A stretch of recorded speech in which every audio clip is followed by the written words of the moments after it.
You're about to watch another exciting episode of the Dungeon Run, but did you know that you can actually be part of the adventure? Tune in live on Wednesday nights at 6 p.m. Pacific time, and you can make your voice heard and help determine the fate of our adventurers. Hope to see you there.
Greetings, and welcome to The Dungeon Run, a live tabletop role-playing game where your interactions help tell the tale. And a special hello to everyone watching live for the first time. Hello. So glad you could join us. Yes, I know my face still isn't moving. It's king. Oh, I'm sorry, what's that? Oh, he says it's not him. It's the webcam, sure, yes, all right. Of course it is, Milo. I'll be dealing with him later. Let me continue. I am Lord Ereban, Keeper of Secrets and your host for tonight's campaign. Together, we stand witness as our intrepid adventurers face terrible danger and most certain doom in their quest for glory, valor, and most importantly, treasure. As you will see, all of the players are still working from home and practicing their social distancing, as should you. As soon as the time is right, I'll let all of the players back into my dungeon, I assure you. Throughout our time together, you will be called upon to help guide decisions made within the game. In addition to our live chat interactions, those that are brave enough can purchase one of our unique props. Tonight, we have 3 Dungeon Run props for you. The others are coming back as soon as Milo can figure out technology. All right. If you love the show, you can show love. When you buy Show Love, Jeff will see it and may read your name out during the game, showing you some love. And of course, you can show love to any member of the team. You could also bestow upon the adventuring party the gift of advantage, the ability to roll a pair of 20-sided dice at once and take the highest value. Now, the other thing you can do is set the trap of disadvantage. If a player has advantage, this disadvantage will counter it. And if the player does not have an advantage, well, they will roll a pair of 20-sided dice and take the lowest value. After all, everyone knows life is pain. Now, when you give props, please specify which player at the table it is for, or I will make the choice for you. And you won't like that. Also, for all things Dungeon Run, head over to thedungeonrun.fandom.com. There you will find more info on our characters, some wonderful Dungeon Run shirts, and the link to the Dungeon Run Discord where you can join a great community of runners. And you can upload your fan art there as well. And to those who have already submitted, I see you. And I thank you. Now, let's meet our brave souls. The cast of characters. Please welcome Jared Kajak as Sivran Cecil. Jessica Lynn Parsons as Fahima Tig. That's right. Hi. Morgan Peter Brown on the right over there as James Quillas. We also have Ronald Ogden as Ugo above. And Katie Michaels as Lily Dumblestock. And of course, the man of the hour, the Tower of Power himself, the Dungeon Master, Mr. Jeff Kanata. Oh, I love it when you quote LL Cool J to me. Yeah, I love Jeff. As the journey continues, I, Lord Ereban, will be joining you in your social conversations around the game. So keep an eye out for my avatar and my comments. And before we begin, I, have a favor to ask of you. It would give me great pleasure if you would share the show. Just click below and let all of your admirers know that you are watching The Dungeon Run, the greatest show on planet Earth. Now, keep the comments coming. Be ever vigilant and let the dice roll holy.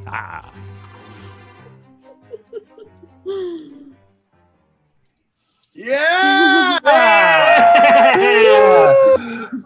We're back! We are back. We're still in our homes. We're still doing the right thing, staying home, social distancing, but we're still doing the show, and we're so pleased that you're here with us. Welcome, new watchers. Welcome, old faves. I'm excited. We had a fun week last week, and we're doing it, gang. Welcome. We're doing it. Yeah. What's up, everybody? All right. Shall we jump right in and catch people up? Yeah. Yes, please. Right. It started as a simple dungeon run, but it has become a grand adventure. An adventure influenced and shaped every step of the way by you, the watchers of the time stream. Your support and challenge, your input and ideas have helped tell the tale. And now, more than ever, your impact has shown our team a new side to the story. Just as the heroes of Bingle were about to step into the fabled Fortress of the Four Former Forges, they found themselves transported to another time and place, back to a moment when their old foe, the infamous pirate Whitebeard, was alive and well. Alongside his lieutenant, Loudmouth, Whitebeard arrived, late and ornery, to a secure back entrance of what seemed to be a bank, ready to fill a vault with untold treasure. The very same vault that you, the watchers of the time stream, told our heroes about with one of your forces of good. But before the team could witness exactly what valuables were to be kept there, Loudmouth launched into a story. And in a flash, in 2 blinks, the heroes of Bingle were transported further back in time, as if living out the telling of the tale inside the bodies of 5 sellswords, members of Whitebeard's makeshift crew. They trudged through barren sand in a place known only as the Deserted Island, dry, empty land in the middle of the Lost Sea, and they helped transport an apparent prisoner alongside crates of exotic creatures. The stranger, manacled and chained, pleaded with them for help to avoid the price on his head set by the Shazan Gao. He claimed to be attempting to save his family and offered anyone who could help him 1,000 times the value of his bounty in return. The man, a muscled, pale-skinned humanoid named Choran, claimed to know where the most wondrous riches of the Shazan Gao dynasty were hidden, and promised to demonstrate the power of these items if he could just get to the water. So, the team pretended to abuse and harass the prisoner while helping him get back to Whitebeard's ship. Along the way, they weathered a violent sandstorm thanks to Fahima's clutch concentration on a tiny hut spell, and liberated the caged creatures thanks to James's mad dash through the convoy moments before the lashing winds tore through the remaining pirates. When they arrived at the ship, they were surprised to find it beached at the base of a sand dune. Water nowhere in sight. Crew members hastily making repairs to its hull. Whitebeard ordered Choran into a cage mounted at the front of the poop deck, just as a host of tiny sandcraft appeared at the horizon line. Piloted by the snake creatures known as the Yuan-Ti, the small 1- and 2-man vehicles rocketed across the surface of the sand, their sails propelling them at amazing speed. Though it seemed like the heroes of Bingle were sitting ducks, they soon learned that Whitebeard's vessel was more than capable of traversing the desert landscape, as massive ship-length skis extended from the sides of the craft, converting it into a sand skiff. The chase was on. James launched a volley of eldritch blasts as the ship hurled through the desert, cutting deep lines in the sand, and Uggo used his grappling hook to swing off the starboard side, taking out would-be attackers along the way. Lily sowed confusion in the air with her hypnotic pattern. Fahima conjured a flying earthen gargoyle, and Civ casually oh so casually, fired arrow after arrow into the reptilian faces as they attempted to board the ship. That's right, baby. What? But when the vessel hit a particularly steep dune, James lost his footing and tumbled over the side.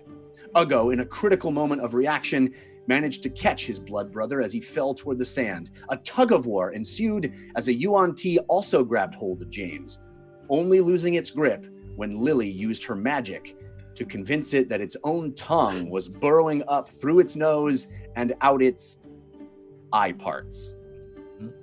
And in that moment, the crew caught sight of the water, and Whitebeard ordered them to increase their speed, heading straight toward the cliff at the island's edge.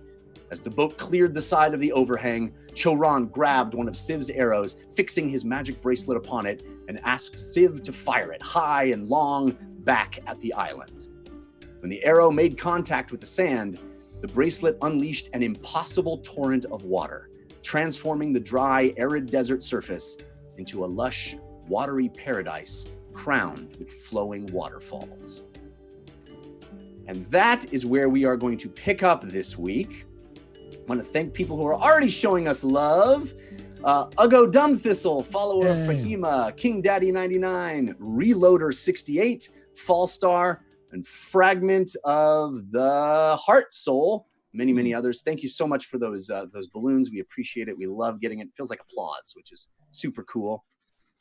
So, Heroes of Bingle. As the ship comes crashing down onto the pristine blue ocean water, the enormous splash cascades over the bow. Through your feet, Siv, through Choron's cage, and he looks down at it and looks back up at you and gives you a little nod.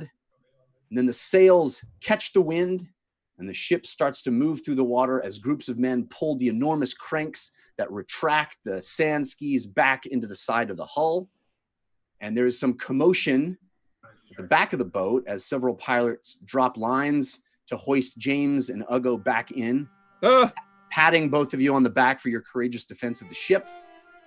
And as each of you, the five of you, look back at the island, now a fountain of beautiful waterfalls gushing and frothing, you can see the shapes of Yuan-Ti and their sandcraft being tossed into the air, cast out over the waterfalls, almost like the island is purging itself of a parasite.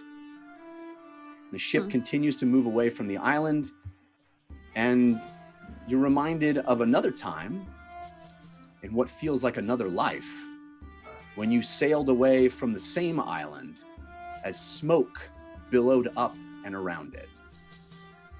Right. I do remember that. Back to the future. No, sorry. Right. So you are on the ship. It is mere moments after a pretty thrilling getaway was had, and the ship is now transformed. But you are kind of composing yourselves and taking stock of where you are, and the ship is now at full sail, pulling away from the island. I think I need a moment to adjust. I think probably James is pretty flabbergasted because, the water and erupting kind of happened right in mine and Uggo's faces, as we were hanging off the back of the ship. Sure. So go ahead. Oh, just to clarify really quick. We are this island has formed, and is the ship in the center of it yet, or we're? No, you came off the side of the island when it was a desert. Right. And there was this overhang cliff that you came off, and you fell through the air and you landed on ocean water.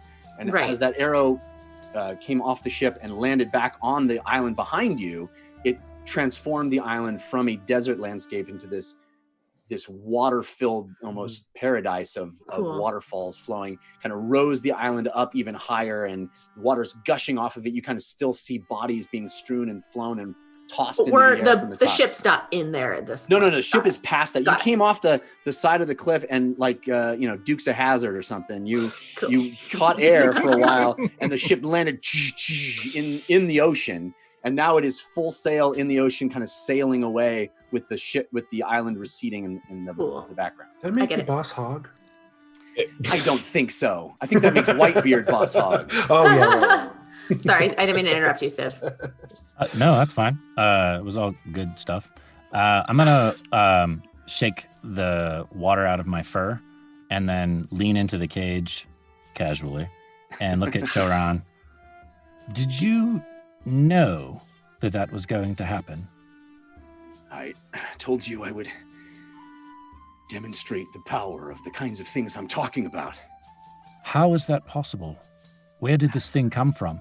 What did that?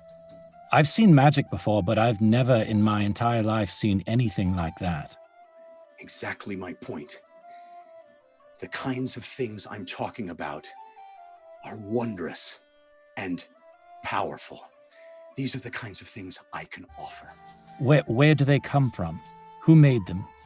How do you know about these things? No offense, but you don't seem like a wizard to me. So where did you get this? I am no wizard. So where did you get this item from? This bracelet? This is from the treasure cache of the Shazengao. They move it every few years. I see. Only a few people know where it is moved to. It is the most precious items of the dynasty. I know where they are now, and I can tell you, and I can tell Whitebeard, if you help me.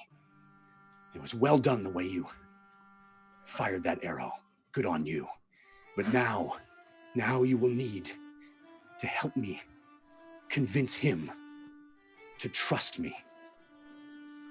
I will do everything within my power, now that I've seen that you spoke the truth, to assist you. But I was not even remotely bending the truth when I say that Whitebeard is not to be trusted. He will find a way to betray us, to betray you. So even if we come up with a plan, we are going to have to execute it within an angel's breath to survive.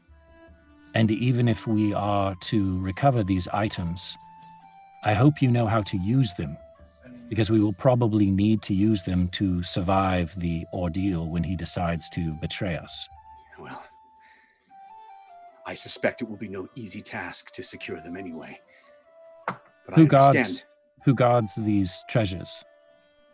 I can only assume the Shazengao themselves, or they have contracted out. I know where they are. I do not know the means by which they are being protected, but I can get you there. It will be up to you to find them. But if I know anything about pirates and sellswords such as yourself, the way to gain your trust is through your greed. And if we can speak to your captains, perhaps we can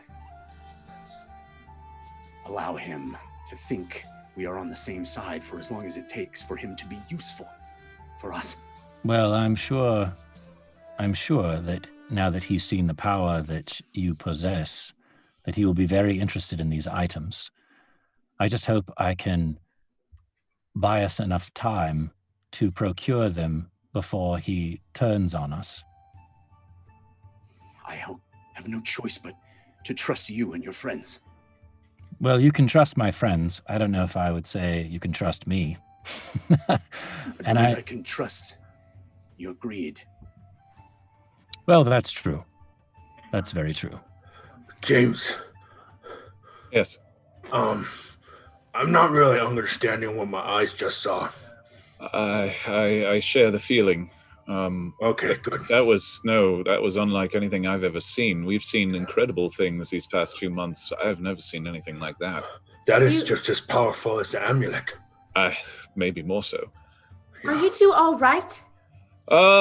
Yes. Yeah, I got a little shaken up back there. My ankle hurts. I had a snake creature hanging on my foot. I saw all of it. He's fine. I hide him.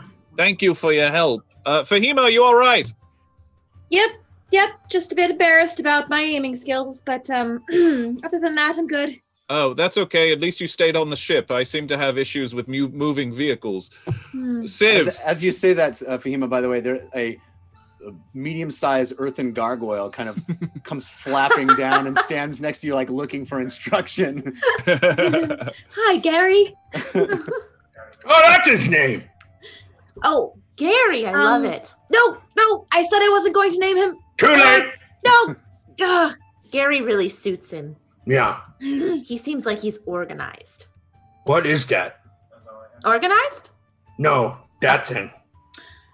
A gargoyle. Sort of a stone-winged creature who can attack and can also serve as a great statue. Can it carry me?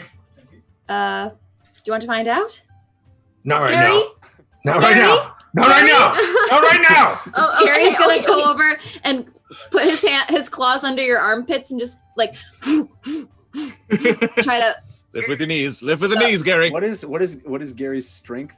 He's a medium elemental and his strength is 15. Good. Why don't you roll me a strength? Strength I check. count as a size larger, Jeff. Yeah, I know you do. Yeah, okay. Rolling Roll a me a what? strength check using whatever He's dense. modifier he has. As an No. orc, I count as a That's 7. category higher. Yeah. Okay, so he tries to pick you up, Uggo, and it's not happening. Oh yeah. He seems like maybe no. Well, It's a good try though. It did good. you know what, Uggo?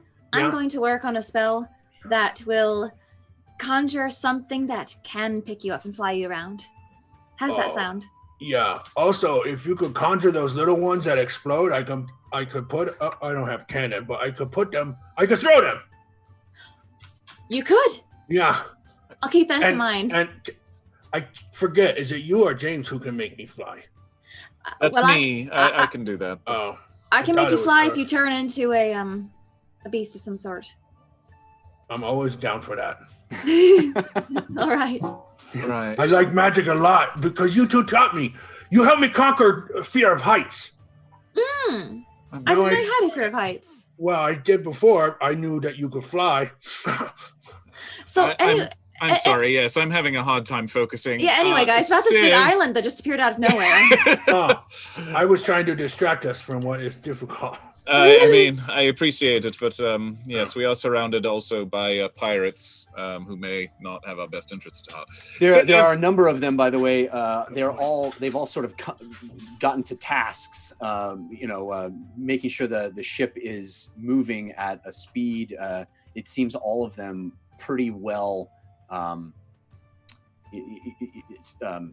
used to their roles. It is not quite military precision, but it is a group of people that have been whipped into obedience, making a ship go forward. Where is Whitebeard? I have a question. He's still on the main deck. He's sort of standing with Saugus Van Fleek, who's the helmsman, who is a turtle. Right.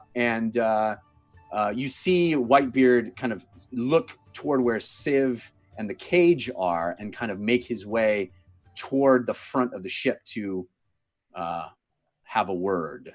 Jeff, do we remember all of our naval training, like when You we do. were on the boats before? Okay. Absolutely, you do. Great. So we're not like getting tossed about. You are not. You in fact probably can make yourselves useful as well. You have Sure. a sense of how a boat. You were on the Tardy Plunder for I don't know several days and Right. learned quite a lot while you were there. Had to take up roles on the maintenance and The rigging. running of that ship. So Yeah. you are definitely well aware of things that need to be done. In fact, you recognize some of the things the pirates are doing, and you kind of understand a lot better than you did when you first set foot on the Tardy Plunder. Do any Do of I the s- pirates look hurt or like they got jostled? Well, there are a number of them that were on the expedition with you that survived the sandstorm and definitely look a little worse for wear. Some of them, frazzled from the escape. But there is this sense that the 5 sellswords that weren't members of the crew before this really were responsible for fending off the Yuan-Ti attackers. And so they're, as James and Uggo were Yeah, we hoisted did back that. on board, they were kind of patting your back and kind of there was a sense of feeling like you did it. Well, thank you. Where are the bullets? bullets? They were hoisted back on as cargo. The other two, of course. They cut loose some of the cargo. They didn't get it all on board. They did. The bullets are still seem to be part of the cargo that made it onto the ship. But there were a lot of supplies and sort of other things that they had cut and didn't make it into the ship. So that would be below somewhere. Well, they were mid loading of the cargo when this getaway had to happen. And so there's things kind of strewn about. Some of it had been jostled and slid around. And part of what the pirates are doing now is finding those things, organizing things. There's a whole lot of activity on the deck. It just occurred to me, though, you said that those animals were kind of native to this deserted land. So if this deserted land just turned into a watery oasis, would those animals potentially die? Potentially. Oh no! I was gonna try and set these guys free, but I'm like, to where? To this oasis? They probably won't live. And the Yuan-Ti haven't been able to follow us really now with everything that happened. You said it was like the waterfalls were purging. Yeah, I mean you saw bodies flung and tossed. It's as if the sand of this desert was hiding a water cannon underneath it. That's what it seems like. And it just water shot up and out of it. And anything that was on top of the surface of that entire island, I mean, not as one plume, but as geysers all over the place, these bespoke waterfalls appeared all around the circumference and water shooting up. So you saw, bodies flinging and flying and the craft themselves kind of tossed off over the side. And so it reminds me kind of the Genesis planet from Star Trek. Yeah, not unlike that. Yeah. If this is happening, I'm going to take to the decks, and Lily's very comfortable on a ship, and just kind of help out. And then if anyone feels like they're got any wounds or anything, I'll help patch them up as a pirate, Fahima, can you come with me for a moment? And I'll lead Fahima over towards Civ in the cage. Mm-hmm. And I'm actually waving to you at this point, James. I follow. Casually or intensely? Yeah. A little bit of both, actually. Give it 20%. You certainly see Whitebeard making his way rather swiftly to in that same direction. Quietly to Fahima, I know fire is more your element, but have you ever seen or heard anything like that we just witnessed? I thought of you. I thought of Genasi's. I don't know. I mean, that was elemental magic unlike anything I have ever seen or read of. Is this something that Conroy would have any kind of knowledge of? I don't think you would ever have heard or seen of anything that would have the result that you just witnessed. It seems pretty remarkable. Okay, Civ. Yes. What magical artifacts from the Shazan Gao. He already told me. Got it. He says there's more. He says they're moved from place to place, but he knows where they're going. Is anyone else terrified thinking about Whitebeard having magic like this? Well, yes, that's why I figured I already made a plan. Well, sort of made a plan. Well, don't we know he doesn't have magic like this? I don't think he has anything quite this powerful. Well, I have another question. When we met him, he didn't, right? Right. Yes. So there's treasures of the Shazan Gao hidden somewhere around here, but are we not concerned about the repercussions of us taking the treasure of a dynasty? I thought that's why we were here. Yes. Yes, I don't know though. I mean, maybe there's a happy medium. We need to keep. A happy medium of taking someone's treasure? No. A happy medium in terms of Whitebeard, in terms of the treasure that he's allowed to take. But I mean, a man with the distasteful leanings of Whitebeard having access to magic like that, I shudder to think.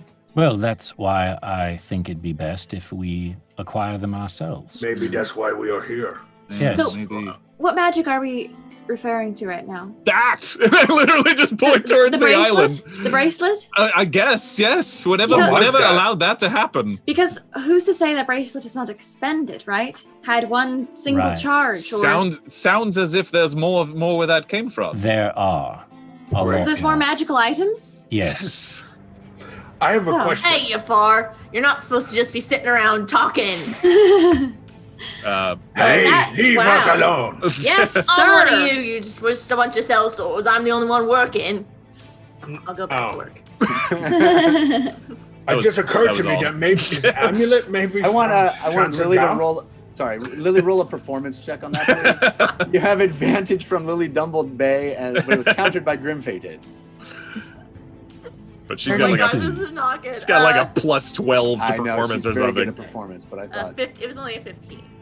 15. So none of the pirates think it's weird. They kind of like, yeah. Why are they standing around? That's still like a community theater acting. I definitely like jumped. Oh, for not Katie. Like, what? And then I turned and saw it was Lily and was like, what? For Lily, that's Not that's not her A game, but Yeah. for most people, it's pretty decent. Could have been better. It just occurred. Even as I'm walking away, I'm like, So, do you think it's possible that we could find something that we could take with us to help defeat the Even Ashen if we Age, can't et take cetera? it, I don't know. I honestly don't know what's possible at this point. But even if we can't take it with us, I'm saying that maybe we should be selective and try to be strategic about what we allow Whitebeard to have and what we don't. Swap them out. That's Also, all we, should that's all take we it- need to do. we Swap should out. Go ahead. No, you go ahead. No, that's fine. Go ahead. No, I wait. I was going to say one of my ideas was to swap them out. We swap out the magical artifacts with something that looks like a powerful item, another treasure of some sort. Oh, just a lot of gold. Let him have gold. Yes. We know he steps out of this richer than beyond his wildest dreams. So I honestly, like, let him have all the gold he wants. He's also we're he's not a expect- wizard. He's not a wizard. But he's smarter than we give him credit for. Let's not Well, forget that. magical True. items can be misused by those who haven't studied in the arcane arts. No kidding. I want to make sure that we are our characters are unclear, not our players are unclear. Are the players unclear as to what's going on? I don't think so. Characters? No, I think. Okay, cool. Does it seem like it's unclear? I Because was then just maybe it wondering, is. You tell us. I just want to make sure, because the No, information that you know is that they're put some great stuff in a vault, Yes. and you know that it's still in that vault. Right. Your timeline. Right. Great. But that's not to say you can't. But we change also things. I just wanna watched. be- Yeah, we also just watched a massively powerful magical artifact happen, Yes. and we know there's a psychopath on this ship. And So wasn't the the thought card- of him having it makes James a little worried. And wasn't the card all about taking the treasure from the vault? Like that was the mission of the card? Right. Right. Yes. The card says there's amazing stuff in a vault in Turles. Yep. Right. Got it. Because I rolled a 4. But you certainly but you Couple certainly months have- ago. I just want to make clear, maybe more for the audience than you all, that we're all on the same page, understanding what you are completely free to make any choices you want, and that Right. may change things or not. But we'll. I just want to make clear that everybody. are knows we this. sailing towards Turles right now? That's not clear to you. You're sailing away from that island, but it's not clear to you if you have a destination. All right, Oh, I'll I go up to see. I'll go up to another pirate on the Yeah. ship then. Yeah. Where are we going? That way. Yeah, I got that. I just do as That I'm way. told. I just do as I'm told. Yeah, well, so do I. But one of us got to know where we're going. Who's You- steering this thing? But that's Sogus, or Whitebeard himself, or maybe Loudmouth. But Go don't ahead, ask me. Whitebeard. What do I look like? I won't kill myself. Yeah. Oh, right. Okay, Je- bye. Jeff, what cardinal direction are we traveling? Right now, you are traveling east. Right. So Well, if as, Whitebeard is as this conversation is kind of happening, as you guys are all huddled out of earshot of Choran, but nearish to the cage, up strides from the other end of the boat. Really, this entire time you saw Whitebeard advancing, Right. closing in on you. He walks up, huge, immense man, very, very big, tall man, not quite as large as you remember him in your own timeline, but I mean round, but and a beard that's not nearly as long either. But he has a big pirate hat on, and this kind of gaudy clothes, and he walks up and he says, "Oh," And he looks over at Choran. He says, well, you've got my attention. And Choran picks himself up in the cage and looks right at Whitebeard, and he says, this island is my gift to you. Its moisture was stolen, and I have returned it 1,000 times. This is the kind of power that I can promise if you do not give me to the Shazengao. If you help me find my family, consider this island a gesture of good faith, hidden, secure, now bountiful. You can return to it when I am safe and make it your own. And Whitebeard looks at him and he says, you say there are more of these kinds of treasures? I appear on his left side. Yes, there are a lot more, actually. He and I were speaking of them earlier. It appears that the Shazengao have a vault of treasure that they've been moving from place to place, and my friend here knows where it is and where it's going. That's right. Wealth and riches beyond imagining. And items of great power, like I just showed you, with many times my bounty's value on the black market. Or you could keep them yourself and use them to become even more powerful, even more feared. With this kind of power, you would not need to flee from the Yuan-Ti or anyone. They would be running from you. And I suppose, he turns to you, Civ, and the rest of you, you would want your cut as well. Well, yes, I mean, that would be standard. It's not every day that a man such as yourself gets an island just, out of nowhere. I think that might be worth an extra percentage, don't you? I think I'll earn it. I didn't earn it. Is that what you said?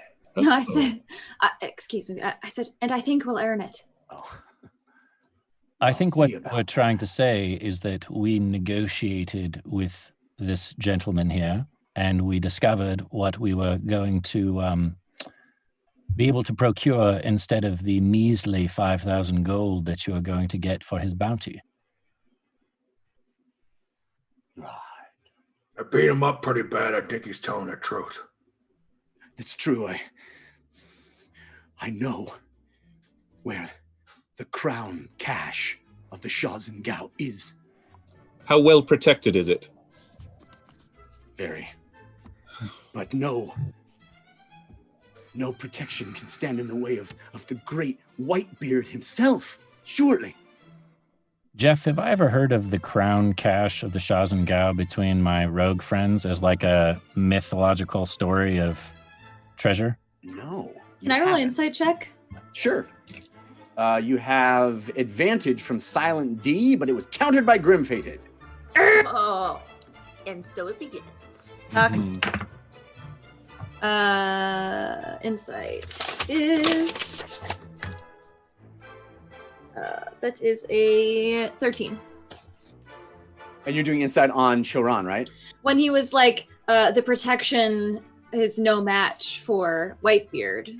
I'm just trying to see if he's being earnest or deceiving. A 13? Yeah, you think he's really playing it up for Whitebeard. He seems to be... in a kind of an obsequious way or like a deceiving way? Yes, in he's blowing smoke. He's being obsequious. Yeah. Oh, okay. Yeah. Is that how you pronounce that word? Obsequious. Yeah. Obsequious? I always thought it was obsequious. It's actually kind of lovely that you say that. It's quite nice. But I hate to be the kind of person that corrects people. But yeah. What is no one use that word in front of Ugo. Just do I like aluminium. That's what I like. Obsequious? Obsequious. Guys, there's people watching us. Come on. It's so they're getting a grammar lesson. Yeah. Anyway, so yes, for intermission. This is a show. He is being he's blowing smoke. He's being That's going to be a force of good card or a force of evil false. card. Yeah. It is not he's making a bigger deal selling out it. of it to try to selling it. That's a better way to say it. Got it. Okay. Whitebeard, is it possible that you don't have a chief negotiator on this ship? I thought for sure someone of your stature would have someone that is your mouth. His name is Captain. I need no other mouth than my own. I see. So, would you like someone to advise you on negotiation? Someone perhaps with some experience in this area? And who, pray tell, did you have in mind? And I smile, my typical Civ smile. This is probably the most Civ thing that I've done in a while. And I'll bow in front of him. Ugo rolls his eyes. Yeah, can you roll a persuasion check, please? Yeah, I would love you to. have advantage from Don't Hate Fahima, but it was countered by Grim Faded. Okay. Persuasion, you said? Yes, please. Yikes. That would be an 8.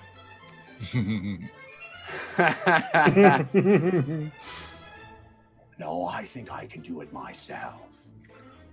I see. I don't need you to speak for me. And I think I'll be negotiating with the 5 of you quite a bit too, it sounds like. So, tell me, Triton, what do you want me to do? Well, He's talking to him. Oh! My family.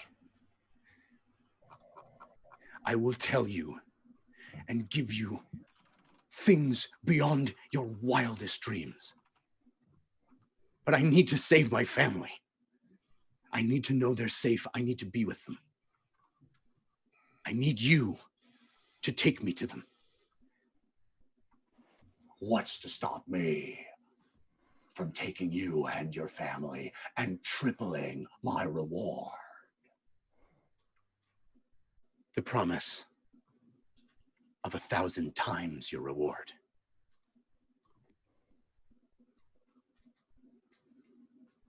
I'll think about it. Imagine the legend of Whitebeard, the man who not only rules the high seas, but also, turned one over on the Shahs and Gao, the most powerful empire in Nine. I want to say to the Triton in Primordial, are you not afraid that the consequences of Whitebeard having whatever's in that treasure trove might be worse than the fate of 3 people? Don't talk when I can't understand you. Careful. The Triton looks at you with fear in his eyes. He squints a bit. He looks at Whitebeard. I don't trust you sellswords. Loudmouth spoke highly of you, and I appreciate your vigor in the defense of this vessel. But if you step out of line, I won't hesitate to end you. I won't hesitate to end any of them either if they don't get back to work. Sorry to interrupt. Finally, someone who gets it. No more talking. Back to work. And where are we going, Captain? Where are we heading? Where are we going, Triton? Boster. My family's in Boster. The Isle of Rum. I like one rum. One of my favorite places. Always wanted to go there. Well, can't hurt to make a little sidetrack and decide on the way. Saugus, plot a course for Boster. He strides off. I'm gonna. Is Loudmouth there? Or is he Loudmouth off? is not in that discussion at all, but he is certainly on the deck.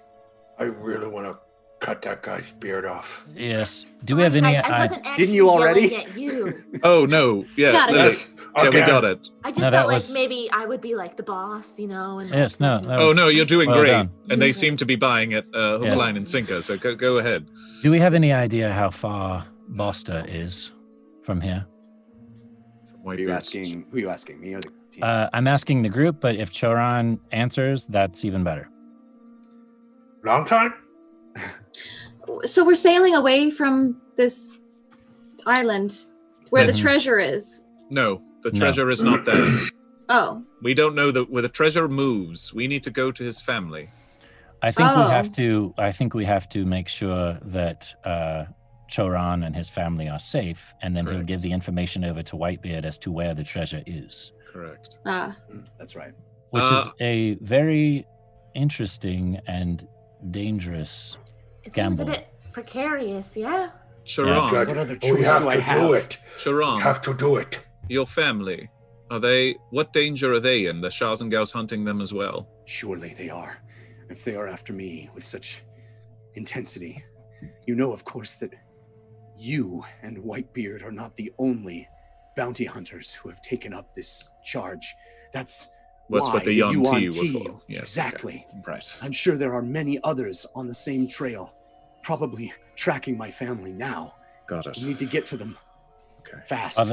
Are they actually in Bosta, or is that just a ruse to get us to go there? They're there. How many in your family? My wife and son. Okay. When he says they're there, I'm going to do an insight check. Okay. You have advantage from Lily Dumblebay, but it was countered by Bingle in Flames. Oh, the name makes me shiver every time. Ooh, I rolled a 19 though. So 19. You're not so sure he's being completely honest. Okay. Ooh. Choran playing games. Okay. Yeah. That would be something only Lily would pick up on. Pirate Yeah. sense. Mhm. Well, I was kind of guessing that he would be a fool to send us to go find his Sure family. you were. You weren't guessing that until I had that great roll. We are going to have to help him and his family. I'll be, by the way, I mean, if it hasn't started already, James will be sitting down attempting to take a short rest. Yes, if what we've been doing counts as one already or whatever, however you want to deal with it. But, Yeah, I mean, you'll certainly have an opportunity to do that either now or in the very near future. The ship is sort of well underway, and things. There was an initial period of activity and tumult on the deck as they recovered from that escape, and also converted the ship from being a sand vessel to a water vessel. But now it is well under sail, and it is seems to be cruising along, and the activity has really lessened and calmed down quite a bit. And certainly there would be an opportunity to take a seat and kind of take a breather. So Jeff, sorry, Morgan. Yeah, you're fine. You said there was like 14 and then 12 pirates on the caravan, but then when we got to the ship, there's obviously more pirates. Can you give us a broad estimate of how many pirates we're talking about in total on this ship? Yeah, it's a full crew. Whereas on the Tardy Plunder, it was this skeleton crew, this very this small ragtag group. This, though a smaller ship in total, in size, it is a more robust crew. So you're talking more like 20 to 25 sailors. Jeff, am I the Male only and orc female. on board? What? Am I the only orc on board? You are the only orc on board. Jeff, Mervis Blowhard was older than 22 or 23 when we knew him. Yes, so we can assume that Mervis is alive and around, maybe not here, but in the world. Correct. Okay, yes, I figured he was older than that. I just wanted to be sure. Okay, good to know. All right. Well, I'm going to go try and find how many days we have until we get to, what was the name of the town again? I need to write that down. Boster. Boster. Boster. Buster. It's on the I map have that's them. behind all of our beautiful pictures. Indeed. We can't see that, Jeff, because we're not in chat. Okay, then I'm gonna go try to find. I'll be right back unless there's something that you need me to do. No, go ahead. I'm gonna go We- try to figure out how far it's going to be for us to get from here to Bosta. We should continue to look like we're working, or else it's going to get suspicious. Gary can help as Garden. well. I'm guarding Charon. I mean, we can RP that out, Jared, if you want. But I mean, it's a few days travel. I figured if I went to Loudmouth and I was like, gee, I wonder how long it takes to get to Bosta from here, Yeah. he would just blah. Yeah. Okay. It is not is not information that would be difficult to come by if you pester enough people. Right. And so, yeah, it's a few days travel easily. Okay.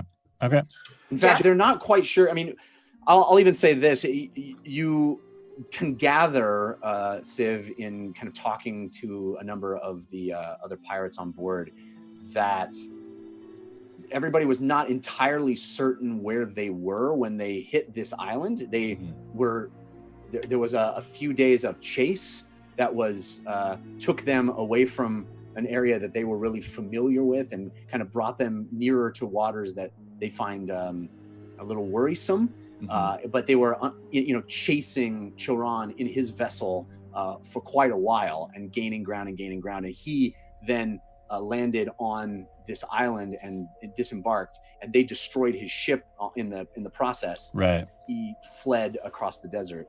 And then caught up to him. Jeff, again, like during this sort of quieter time or short rest time, I will ritual cast Detect Magic, because I basically want to see if Choron has anything else on him. Okay. You do not pick up any blips of magic anymore on his person. Okay. I think sorry, he's in tatters now, and that was really, even the first time you saw him, that was the only thing that really stood out to you as being out of place or even remotely valuable looking. Yeah.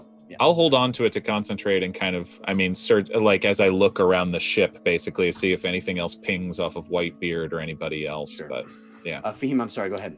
I imagine that the gargoyle will disappear shortly. It's been probably almost an hour since I cast him. So I'm going to go up to him and just hold his face for a second.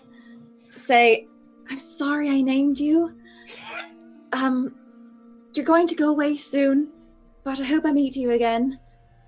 And you see him kind of make eye contact with you and go, Gary. And then he crumbles into dust.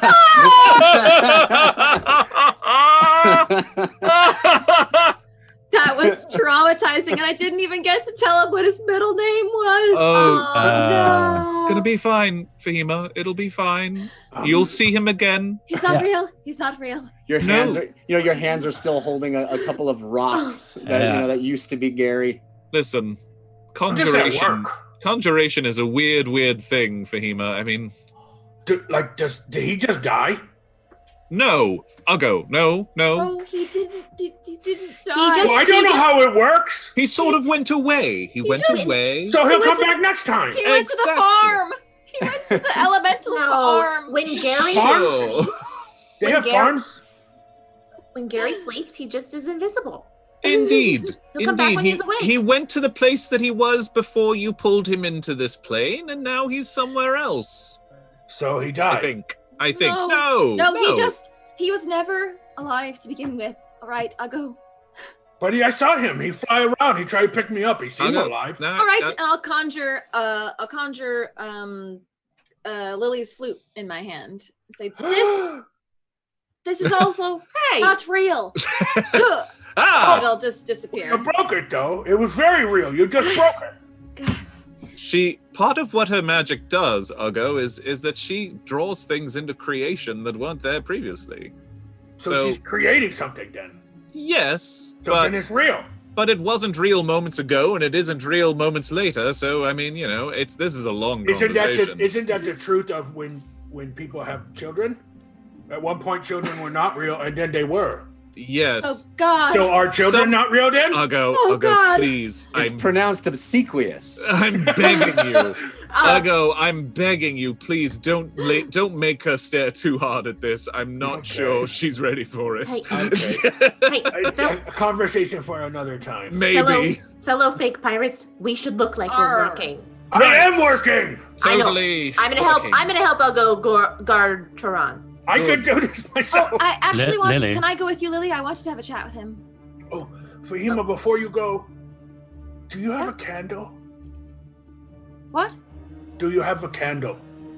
I could make one. I suppose I've never had need for a candle. Will it last a long time if you make one? An hour? Oh, well, I need it longer than that. I can light something else on fire for you. No, it's fine. I think I actually have a candle, if that's what you're looking for. Yeah, I don't. I have a bullseye lantern. I don't know what's in this guy's pack, but I'll give you something for the candle. You can have it. Consider it a gift. And I just hand Thank you, over my Shiv. candle. Sure. Hey, Jeff, Thank you. while they're having this candle talk, I'm going to cast message to Turan Okay. and just send him a message that says, "It's me, Lily, the boss pirate. I want you to feel like you can be honest with us, and I don't feel like you are." And no one else hears this. This is No, it just goes straight to his brain. right. And you look over and you make real solid eye contact with him through the bars. They're talking about candles above my Yeah. head. Yeah. And he looks at you. He can't respond, but he looks at you and He can respond. He can respond. Yeah. Mhm. Message. Message you Oh, can. Yeah. Message is a little different than Awakened Mind. Yeah. Pardon Yeah. me. Pardon me. He can reply in a whisper that only I can hear. Right. And he looks at you and he casts his eyes down, and then he looks up, and you hear in your mind, "I am being as honest as I dare. Please believe me when I say the most precious people in the world to me are in danger, and my only goal is to help them." I understand what it's like to have your family in danger, and I wouldn't wish that upon anyone. So I sympathize for you. I just don't want you to think that we're not here to help you, because it could get us in more trouble. And I understand it's tricky, and I don't need you to tell me more, but just know you can trust us. Take it for what it's worth. And he looks up confused, but turns away and nods.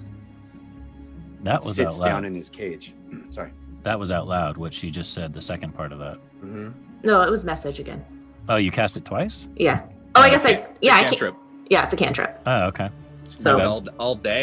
5 seconds went away. I want to conjure a mop and pretend to mop around the base of this cage area so I can also have a chat with him. I'm excited that he speaks primordial. So that's what primordial sounds like, right? That sounds Spot like on. Spot Yeah. on. Yeah. Extraordinary. I just want to I say mean, I would do that too. I just don't want to confuse the listener. She just said, "Hi, neighbor. How's it going?" Right. I just want to say it's not often I get to speak to someone who speaks primordial. I have learned many languages in my time. It's proven very useful to me. Might you know a bit more about Genasi or elemental origin? I'm sorry, I just don't really have much information. You are Genasi. Right. Do I not look it? That's sort of the goal. Well, you know you are extraordinarily rare. Have you met one before? Never. All right, so no information then? I was kind of hoping just, if you speak primordial and you seem to be sort of elemental yourself, you might have run into a few. I thought you were a myth. I suppose I am at this point. I can't seem to find anyone who's met anyone like me. Well, I'm happy to meet you, pirate. You as well. I'll get back to mopping so it doesn't look like we're conferring. I'll get back to Being a prisoner? Yeah. Do you want a game or something that you can hide? I'm fine. I'm fine. Okay, well just shout if you need anything. Lily can help you too. I'll James will have made his way. I mean, being awkward as he is, not really good at manual labor. I think he'll have made his way over to Saugus if he's at the wheel, and sort of like be kind of keeping an eye on the navigation and trying to make use of whatever use he is of just trying to observe and yes, but not really Saugus, anything I need to say. But. Of course, another character that you have seen up close in your own time. This is a younger version of this turtle. You remember seeing white whiskers and big side, sort of lamb chop sideburns that were white. He still has both of those things, a lot less white in them. And he looks like a much younger turtle, although turtle's wrinkly and old looking anyway. Right. But he's clearly a bit younger looking, and still moving slowly and sitting there with the great big wheel on the helm.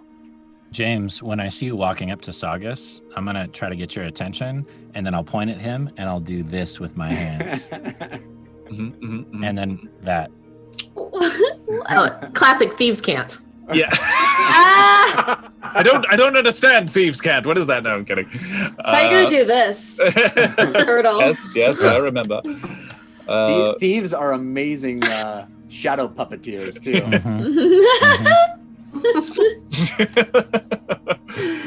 Understood.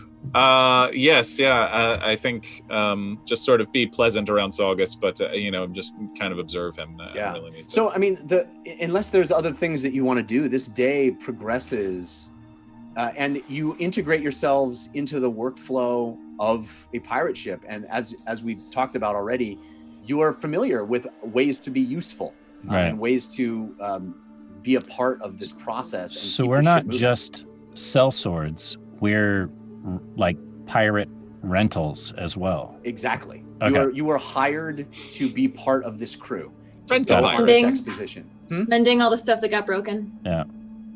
So they found us on rentapirate.com. There you go. So Jeff, I would like to do one thing. We don't have to RP it, but if I am working up in the rigging like I was the last time I was on a ship, I'd like to try to befriend as many of the pirates as I possibly can. Sure. And talk them into playing poker tonight. Oh, you!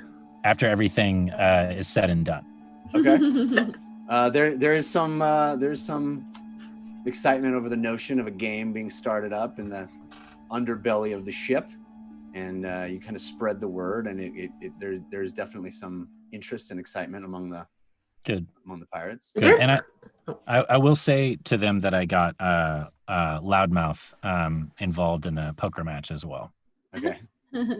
Is there a cook on board? Of course, yeah. There'll definitely be a cook in the galley. Okay, so I'm gonna make my way down to the cook since Fahima, you're gonna help. I'll go guard him. Yes. I don't need help. Why is everybody trying to give me help? I don't need it. You can do it. I'll mend. It's fine. I had a quick chat with him. I'm sure you heard the gurgling noises, so I'll just. Yeah, I heard you say Lily though, because that's the same in Primordial.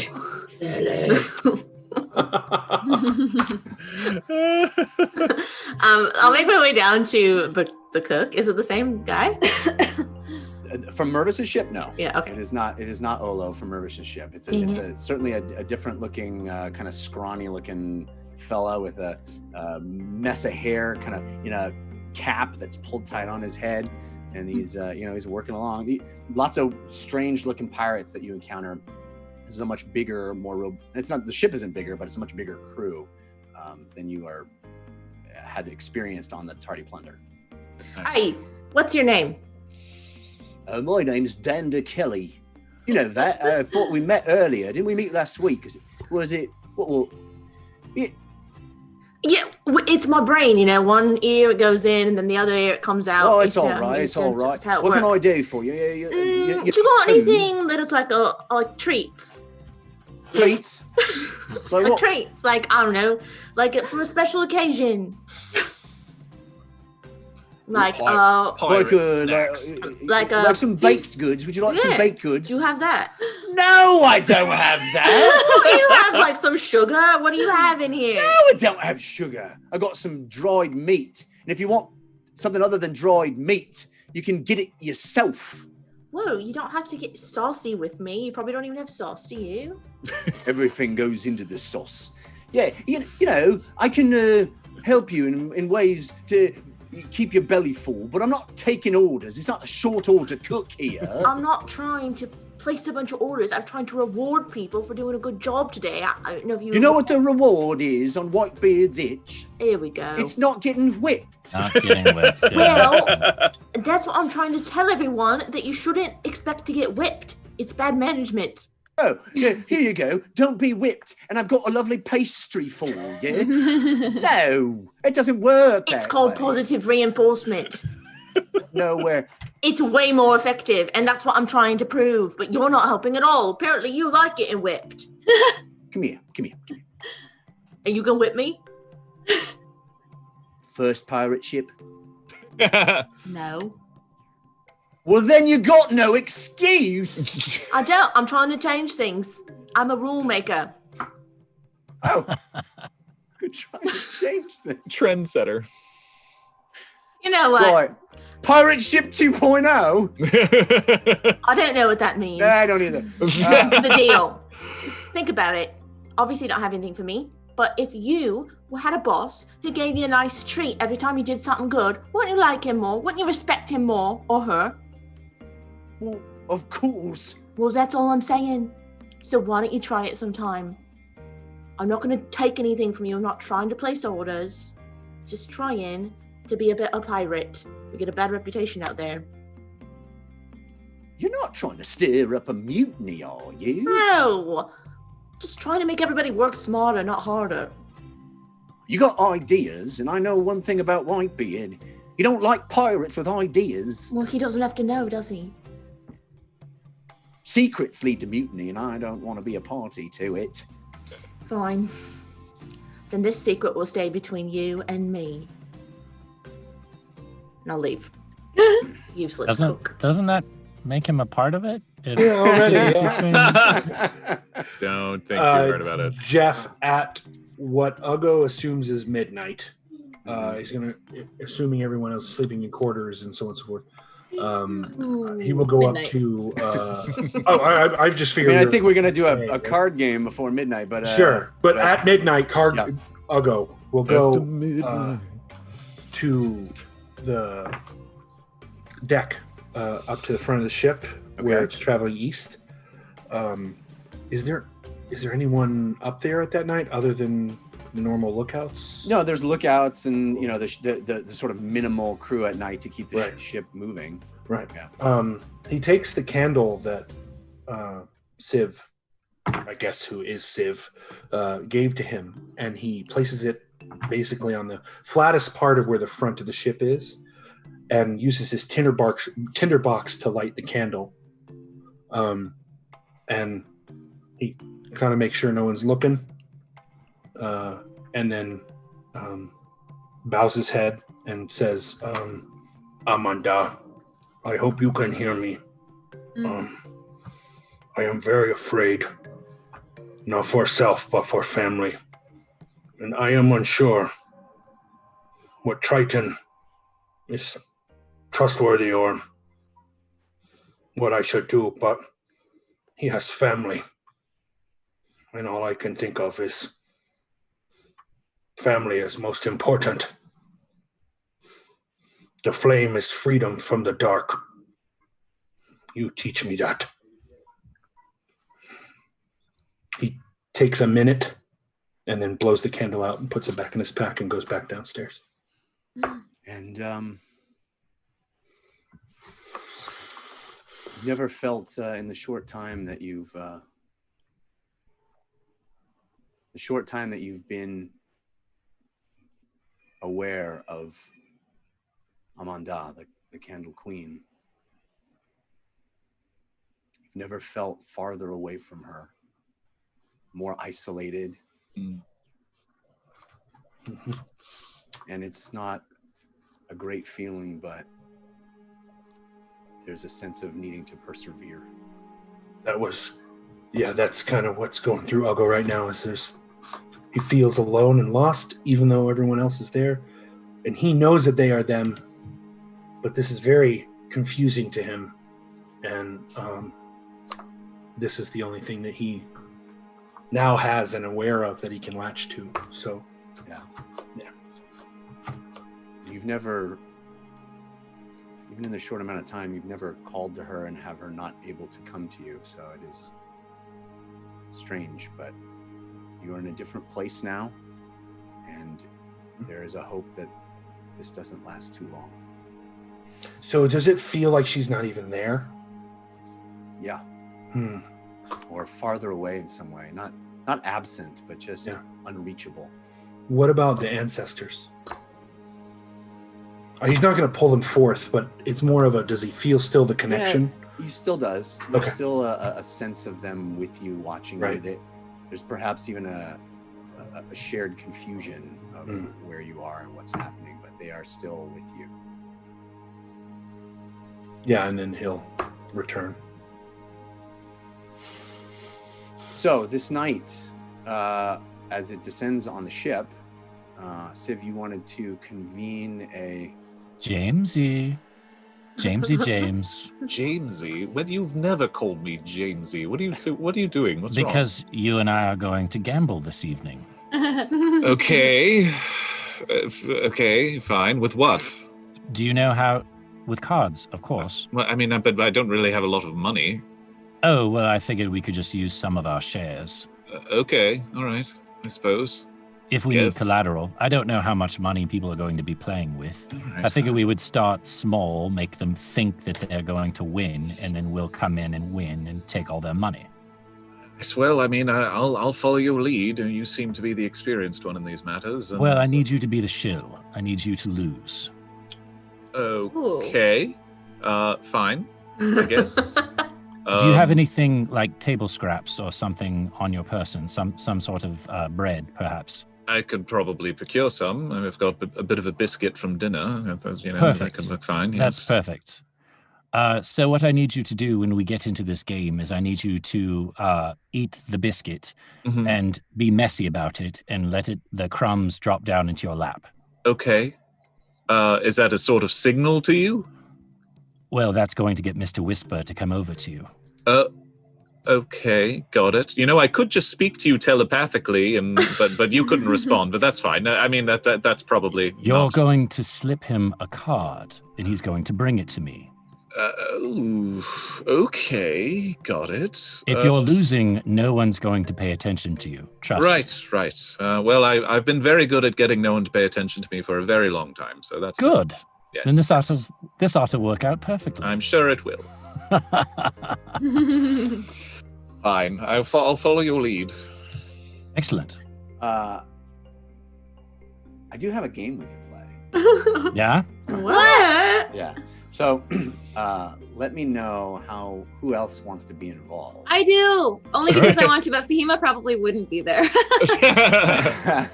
Anybody that Fahima likes new experiences. I don't know. Yeah. Anybody that wants to come and gamble is more than welcome. I just want James and I to be partners. Does everyone on the ship know this is happening? There's this big. I mean, poker Civ game has or game. spread the word throughout Yes. the day. Yeah. So Yeah, I it's, think I'd be there. I don't know if I'd partake at first, but let's see if how many pirates should be involved. I don't want to be rolling. Table of 6, maybe. 400 I don't know. pirates. Yeah. Okay. So this is all happening down in the hold as night falls, and there seems to be a bit of a ruckus, a bit of a hubbub as tables are set and pirates have come down and put off sleeping. Some of them popping corks on various jugs and hoisting back drink to kind of get into the mood. And there's a bit of a lively atmosphere that is beginning down here. It's not raucous yet, but it is. Everyone's kind of excited. This is not something that happens frequently on this ship. It's a very tightly run ship with strict rules, as one can imagine. So the opportunity to let loose a bit is being embraced by all of the pirates that are down here.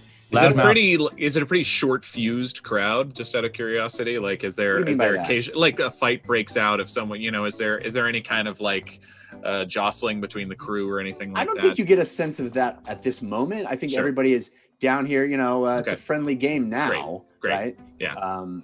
And so We'll see what we can do about that. No, just kidding. Okay, great. Is Loudmouth there?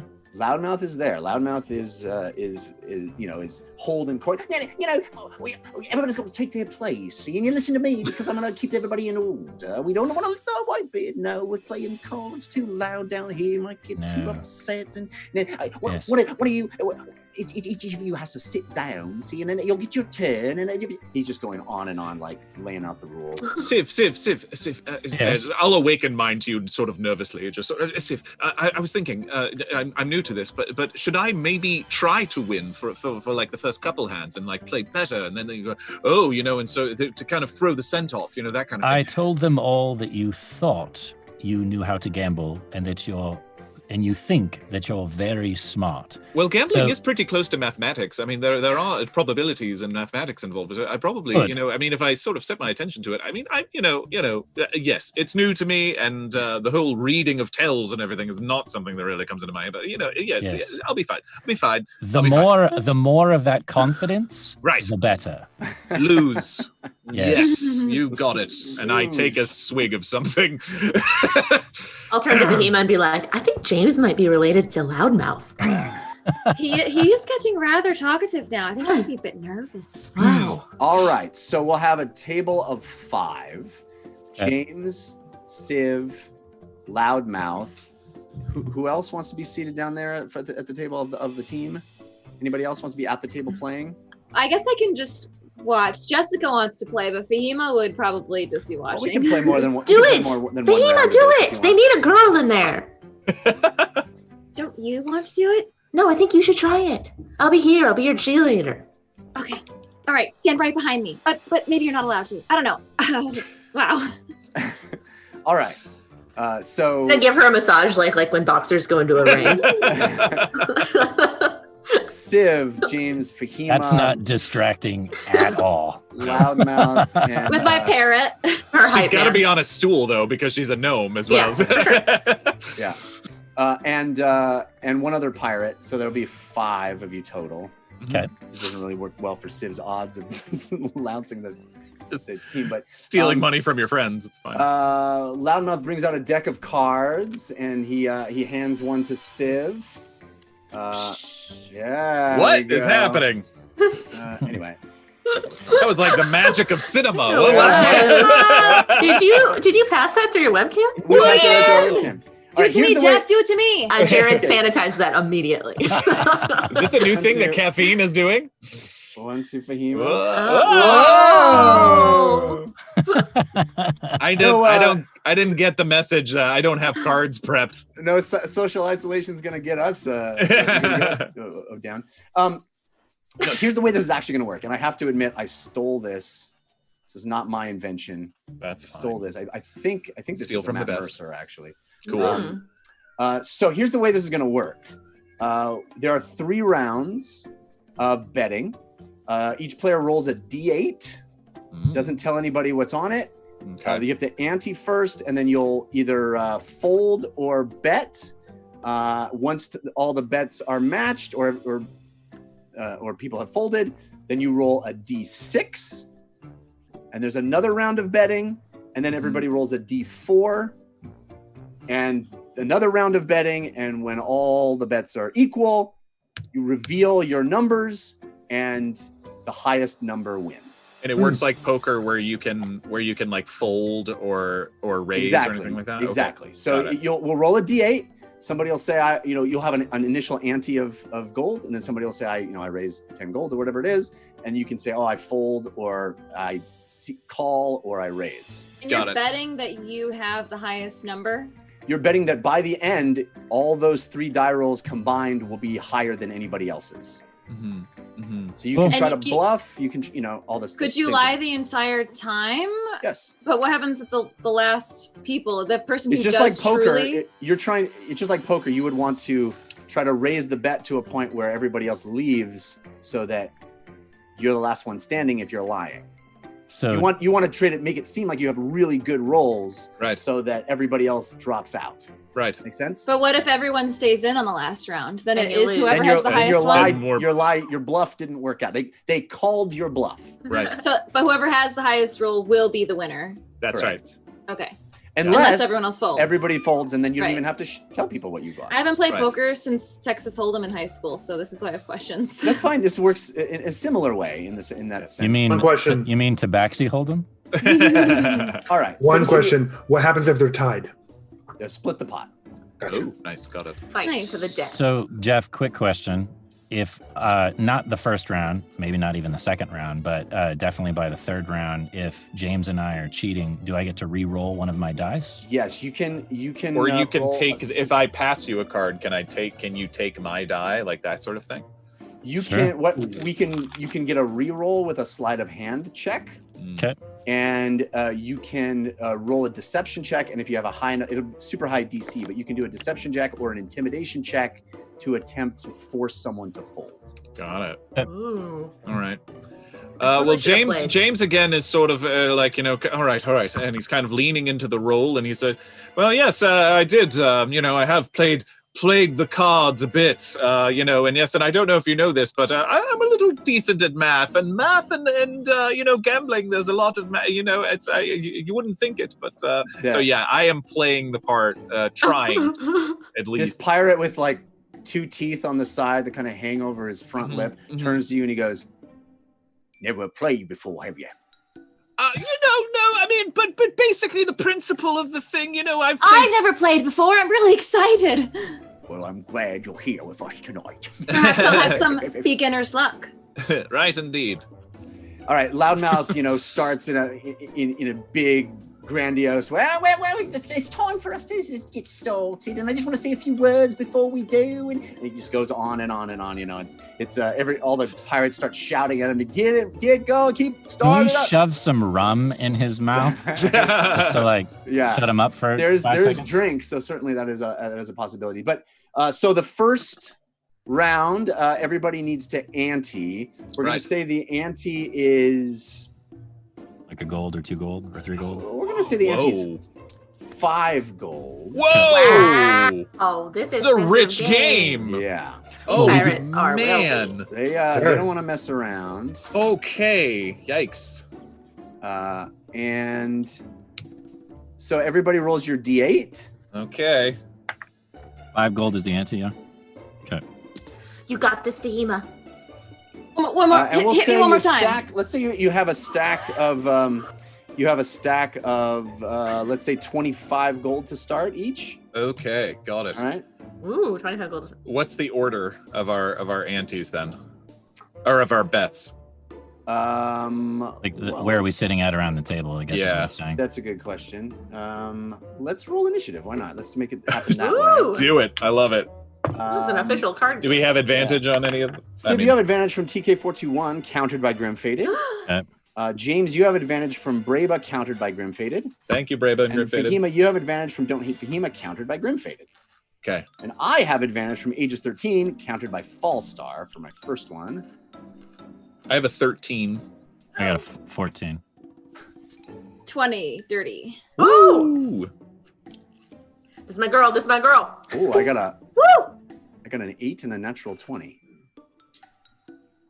So that means, Loudmouth and anonymous pirate number 1. yeah. Well, you'll find his name out soon enough.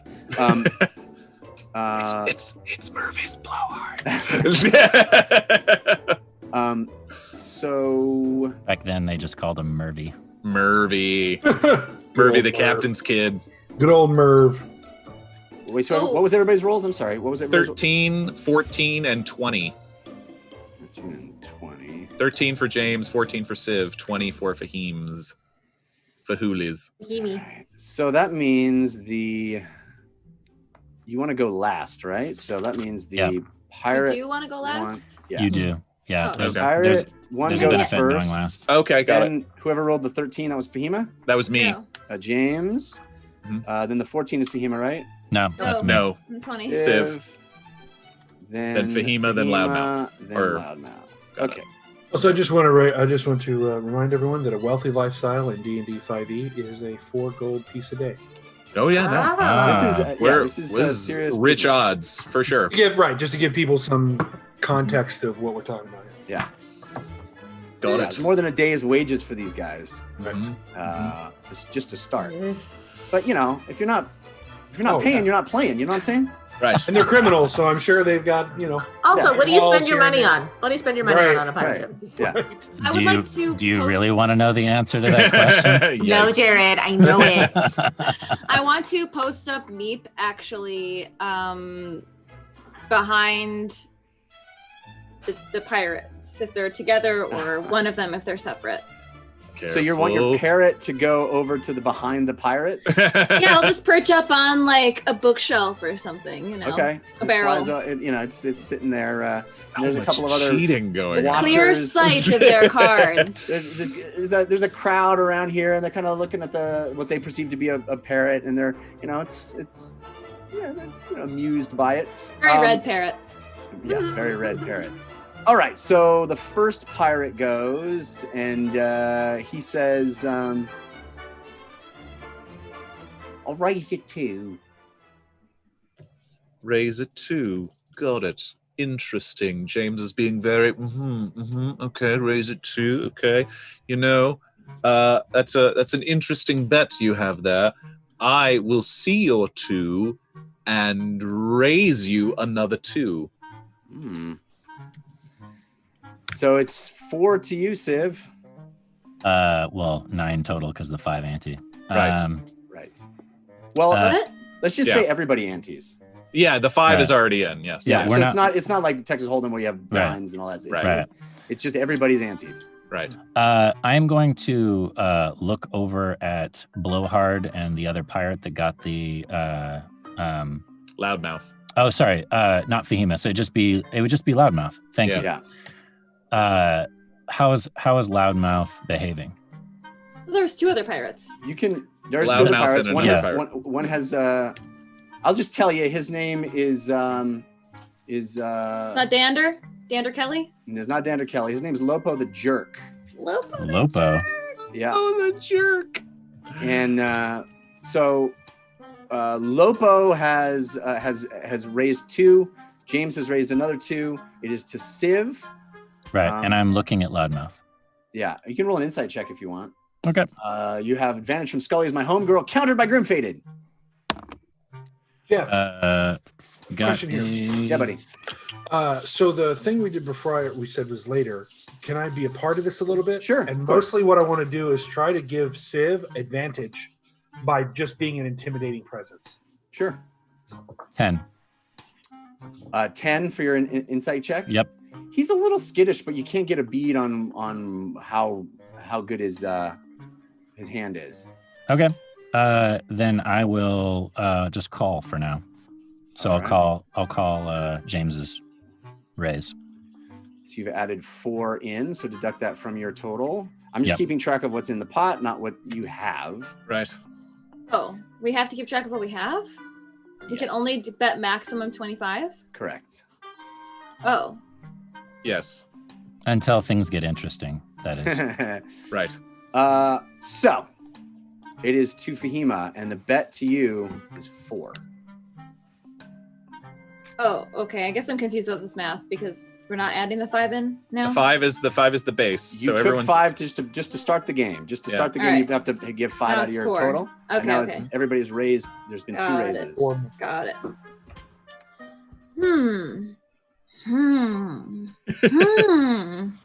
I see your 2, and I see your 2, and I raise you 10. My massage on Fahima's back becomes a vice grip. So you put in 14 on top of your 5. So that's Yeah. 19 total. That you have 6 left, right? But that's fine, right? You did That's it. fine. I mean, That's absolutely fine. There's nothing wrong with that. Nothing wrong with that. Civ is going to be having like it's a little the- gambling class after all of this. It's a is recipe over. for a very short evening of gambling, but it is totally fine. So Loudmouth says, "Well, you know, I played with a lot of people before, but yeah, it's too rich for my blood. I'm out." And he folds. So now we have to call 6 more just to stay in with Fahima. Well, the first pirate. She raised it 10. Yeah. Yeah, she raised it 10 beyond the 4. So you were already in the 4. Okay, I got it. Yeah. I'm caught up. I don't understand. This may have been a very bad idea. Okay. You wanted to involve everybody, Jeff. Everybody gets to play. This is real life gambling, Jared. This is what happens. I apologize. We're playing Dungeons and Dragons, not poker, and I thought don't apologize. The good news is for everybody that's watching is it's probably going to be over pretty quick. Yeah, we could just scrap this and just have a series of skill checks. Jeff, I have a question. Yeah, question for you. So when he says fold, can I intimidate him to not do so? Can I attempt to and I don't want to be overt about it. I'm not trying to be overt about it. I'm trying to be more of oh man. Uggo doesn't know what's going on, but it's very clear that you want as many people in as possible. And so anyone who's not in our team, he wants to keep in as many as possible. So it's more of a man. So what we're gonna do is we're just gonna switch to skill checks. Well, and what I will do, what I will do to help Uggo with that is James will also kind of act a little too pleased, trying to deceive, yes, I got him to fold. Okay, so Uggo, roll me an intimidation check. Cool. Do I have Fahima, roll me an intimidation check. James, roll me a deception check. You got it. Do I have advantage? Fahima, you have advantage from Don't Hate Fahima that was countered by Grim Fated. Again? Uggo, you have advantage from Nerdlandia. Shocked. That was countered by Grim Fated. And me. James, you have advantage from Angel Devilson, countered by Grim Fated. Thank you, Angel and Grim Fated. Oh yeah. And oh yeah. Civ, are we at the point yet where you're going to try to do some I am business? Drinking heavily at this point. All right, roll me a Constitution because none of my plans have gone at all the way I expected. Your plans? Just to mention beforehand, key to plans is to tell people what your plans are. Just saying. Just saying. Yeah. Well, in fairness, he did tell James exactly what his plan was. He did. He did. No one else. I guess. So I'm rolling Constitution. If you think this is bad, wait until the second half of the show. How dare you? For it, but guys. 22 on the intimidation check. 24 on the deception check. Wow. Okay. Wait for it. 3. All right. So these guys stay in. They're scared, but they know that they shouldn't.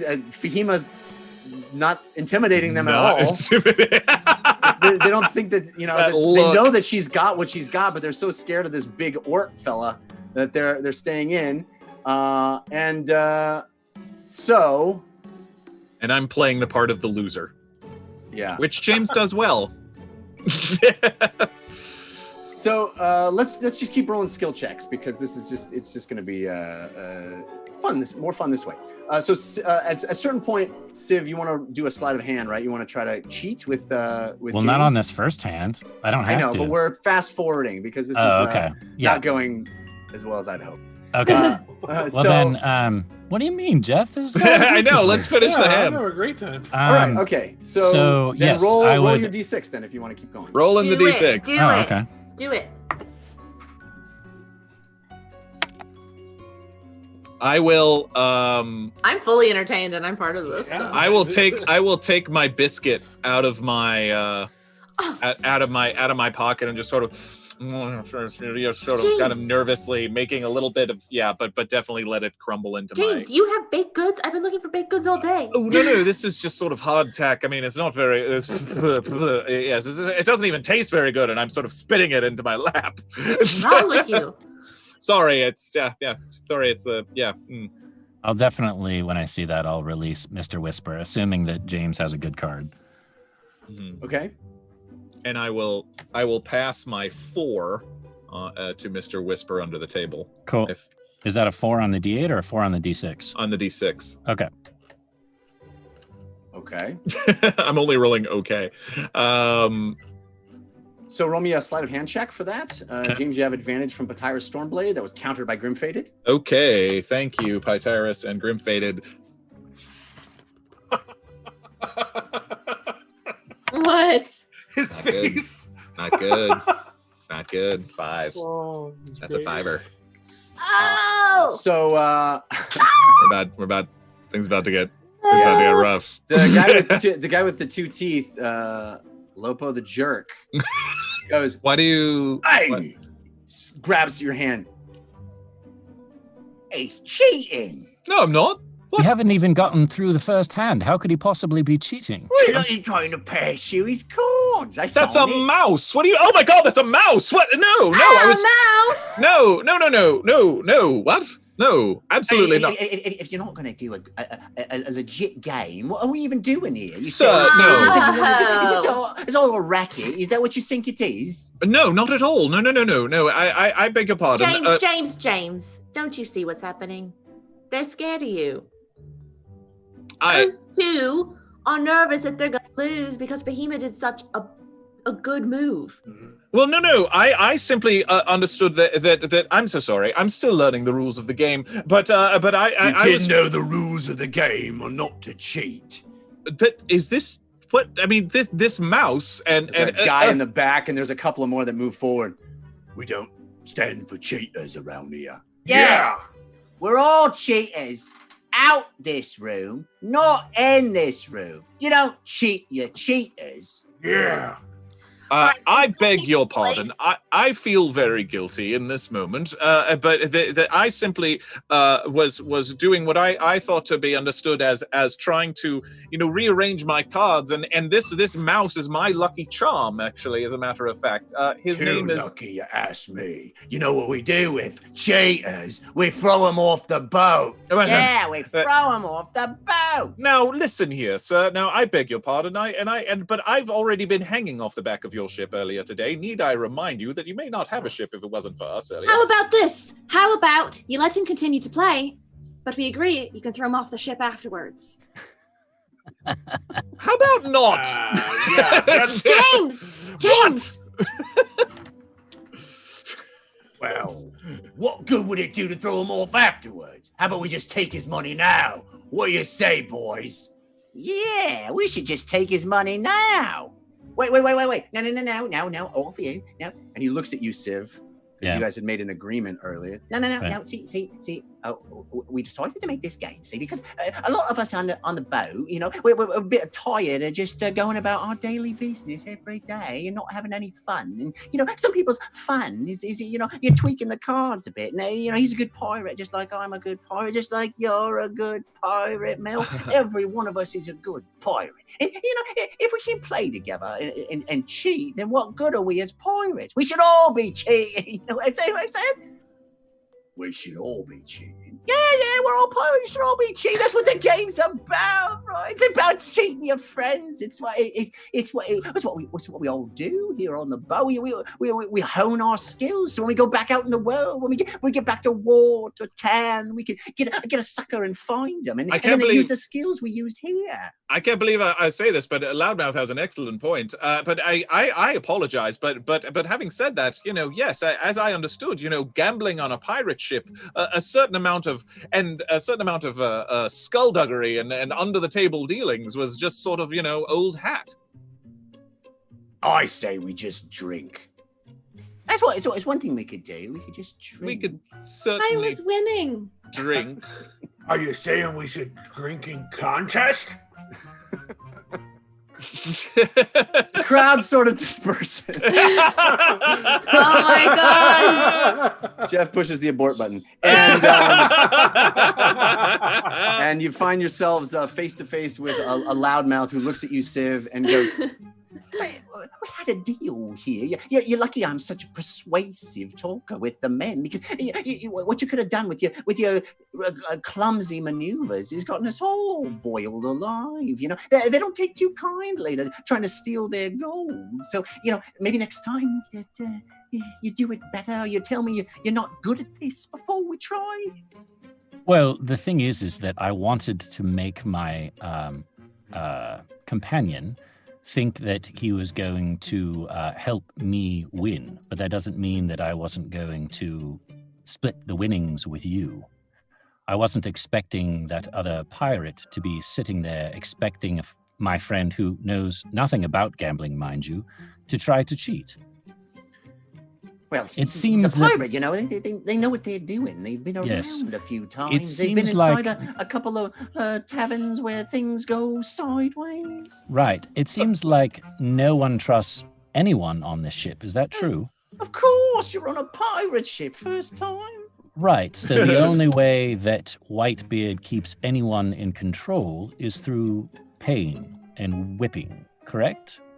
There's also, you know, my general charm and charisma as his faithful servant and right-hand man. I often help the boys get in line just by kind of telling them, as I demonstrated here just before, when they were all about to throw you off the boat and your friend was going to get pummeled into a state of semi-consciousness. I very much appreciate that. In fact, I appreciate that so much.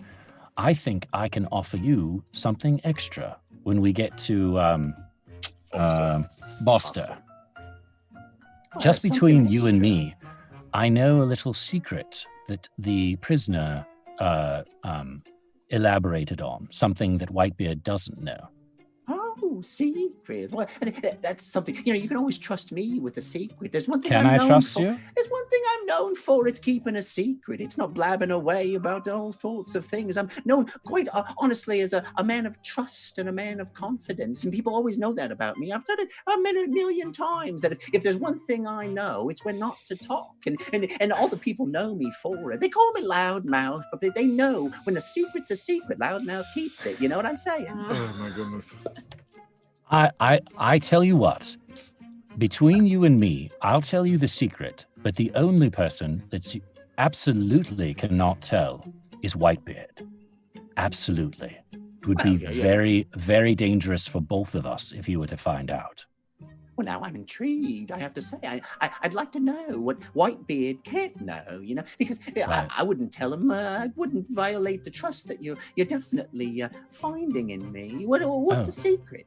Well, the secret is, he told me that the items that he's been whispering to us about or telling us about, the treasures, are actually cursed. And the only way that we can procure them is if we do something that removes the curse first. But if we tell Whitebeard, then he'll know about that. Do you see what I'm saying?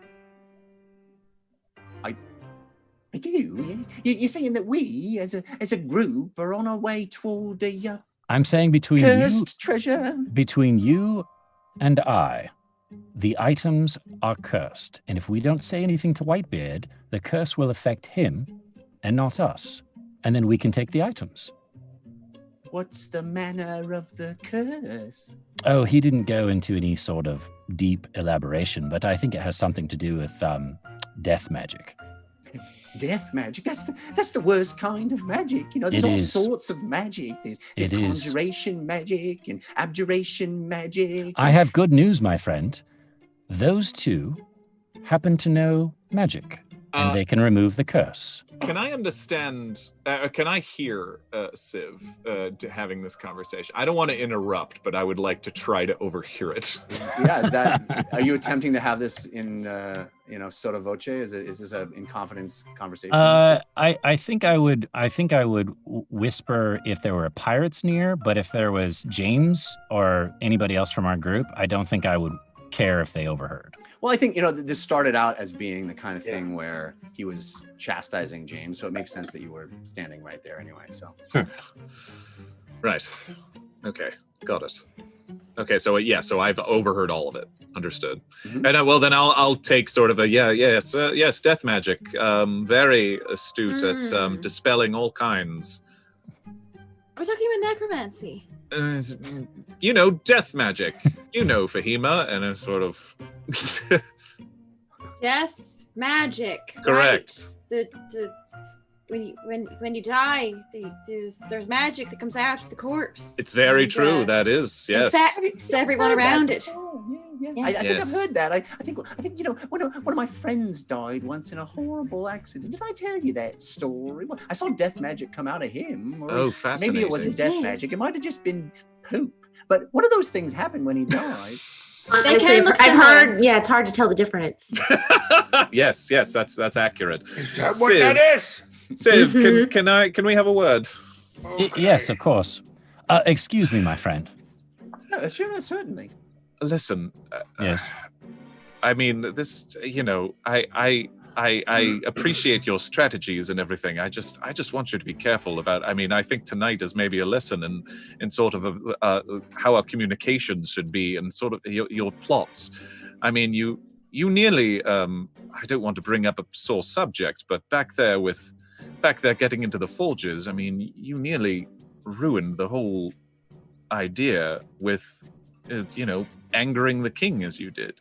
And you didn't respectfully disagree. You didn't tell any of us. Yes, I am sorry about that, but I also Yes, but knew you that keep doing it, is why I'm bringing it up. I see. So you want me to talk to you before I try to patch things up? I think I would hope that tonight has maybe, helped us learn a lesson that our group is a little bit of a wild card, so to speak, especially if not everyone knows what's going on. All right. So I'm what do you have in mind so that Whitebeard doesn't immediately take the treasure and then turn on us? I would know love yet. to hear your plan. I don't have one yet, but I mean, I see you already setting your machinations in place with Loudmouth, and so, I just want you to be wary, I guess, is all I'm trying to say. Well, I'm trying to be as careful as possible, which is why I'm putting as many machinations, as you call them, in place. Okay. Otherwise, I firmly believe that Whitebeard is going to double-cross us. That's a safe bet for sure. Okay. All right. No, I think I see where you're going with this. I don't want to be surprised from you again and just sort of, being forced to play catch up. But, I can think quickly on my feet from time to time, but also, what's the need? What's the need in creating a plan so that we're not caught off guard? No, what's the need if you could have just communicated it to us beforehand? Oh, well, I was making it up because my original plan didn't work. Yes, but you also wrote a bunch of posters the night before and had plenty of chances to tell us before that happened, but you liked your big reveal. And so, you're a showman from time to time, and I'm not here to tell you that's wrong. But, you could tell us. All right. I will tell you from now on. That's all I'm asking for. Fine. Thank you. I want to thank some of the people that have been giving us love. It's been too long since I took a pause for that. Scented Meat, TK421, Gamershare, Scented Meat, follower of Fahima, Hail Yourself, if FC, Scoundrel Lovejoy, Helm Smasher, and many others. Thank you for those balloons. We appreciate you appreciating what you're seeing. We are so grateful for that. Thank you. All right, so I'm good at that. There we go. There it is. Without further ado, that kind of the night winds down. Ugo, you have that moment as midnight happens, but the five of you find your accommodations in the ship. Evidently, as the sellswords, you had lodging there as well. That is indicated to you, and you make your way. If there's anything else you'd like to do before bedding down, you can. But otherwise, I'm going to be getting quite drunk. All right. Whitebeard's gone away to his quarters for the night. I assume he's not. Yes. Yeah. Okay. He's not about. Okay. All right, so the night falls on the ship, and you all are rested. You have a long rest, and as the morning breaks, it is up and at 'em, and it is a busy day of things you are well familiar with as previous members of a ship's crew. You start pitching in and doing your part to keep the ship moving. And Fahima, as you are walking, kind of getting your bearings on the ship and making your way through the galley and up into where the breakfast is served, and you're making your way to find the rest of your companions, you bump you come walking through a doorway, and you bump headlong into a young boy, can't be more than 10 or 12 years old. And as you do, he drops what looks like a wooden whittled figure that he had been clutching in his hands, and it hits the ground and skids. And he looks up at you, and with big eyes, and he looks down. He's like, "I'm sorry, I dropped this. I'm sorry. Pardon me." I'll pick it up for him and hand it to him. What does it look like? It looks like it's hand carved. It's a little figure that looks kind of like a sea creature of some kind, like might be a whale or a dolphin or some kind of thing. It's not very well made, so it's difficult to know exactly what it looks like, but it clearly is intended to be a shape of some sort of marine life. You said this is a boy? Yeah, a young boy, about 10 or 12 years old. Are you? Can I have that plaque back, please? Of course, it's looks like it's very special. What? Please don't tell me. Don't tell me, Dad. Please. Who's your dad? And who's your dad? Well, he's the captain of this ship. That explains why you're on the ship. Then I don't often see. Not that I've sailed a lot, but I wasn't expecting someone of your age. I bet you I'm gonna be a great pirate. Hey, is that a parrot on your shoulder? Yes. Do you want to pet him? Her? It? Can I? I guess every great pirate has a parrot. Its name is Peep.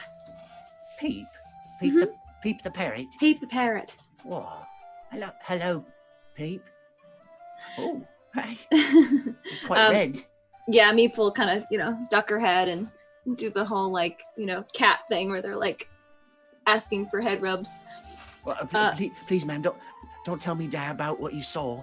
My dolls. He doesn't like when you play with dolls? Just promise me you won't tell him. I won't tell him. Your secret's safe with me. All right. And he scampers off. I'll continue my way to the rest of the group. Yeah, and everybody else is kind of working. You see a lot of activity again as dawn is breaking across this beautiful, pristine, crystal clear water. The ship again under full sail, moving rather swiftly, and it is a day on the ocean at full sail. You don't see any signs of land 360 degrees around any of you do, and everybody is kind of doing their roles. You guys are again using the knowledge and experience that you remember from working on the Tardy Plunder to pitch in and be helpful and fulfill your role as these sellsword hirelings on a pirate ship. I'd like to try to get the little boy's name from someone. You didn't say it, right? He did not say it. No, you don't know it. What is it? Anybody want to tell her? Oh. Jessica Lynn Parsons. I need to go back and rewatch your episodes. My memory is that bad. It's all right. Is Showron's? So Showron is in a cage that is just sitting on the deck, correct? Yes. Okay. That's correct. It is not just sitting on the deck. It has been fastened to the surface of the deck. It is not going anywhere. I'll approach Whitebeard when he sort of appears. Yeah, he's back in the rear of the ship near where the helm is, and sort of holding court, looking over his men, shouting periodically and motivating people in a dark way. Yeah. Yes, Captain. Oh, did you want to speak to me? If you have a moment, I just had a suggestion, thought. I'm very busy, but what do you need? Well, I was just simply thinking, since we're carrying with us very wanted cargo by other bounty hunters, Yuan-Ti and others, I was just wondering how wise it is to keep him in the wide open in a cage where any passerby could, with a spyglass, happen to see him. maybe we should disguise the cage or find a bit more, subtle arrangements. Well, an idea from the sellsword. I have a few talents. If we put that Triton under in the hull, he may not like it, may die. And I don't want that happening. Understood. So you want to put a tarp over him? Put a tarp over him, be my guest. But he stays where I put him, because I'm the captain of this vessel. I wouldn't dream to question it. And, okay, well, we'll find a way to perhaps camouflage it then. All right, you're certainly free to do so. There's maybe some netting. To find, there's opportunity to find all kinds of things like that.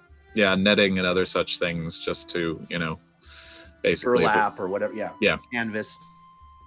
Yeah.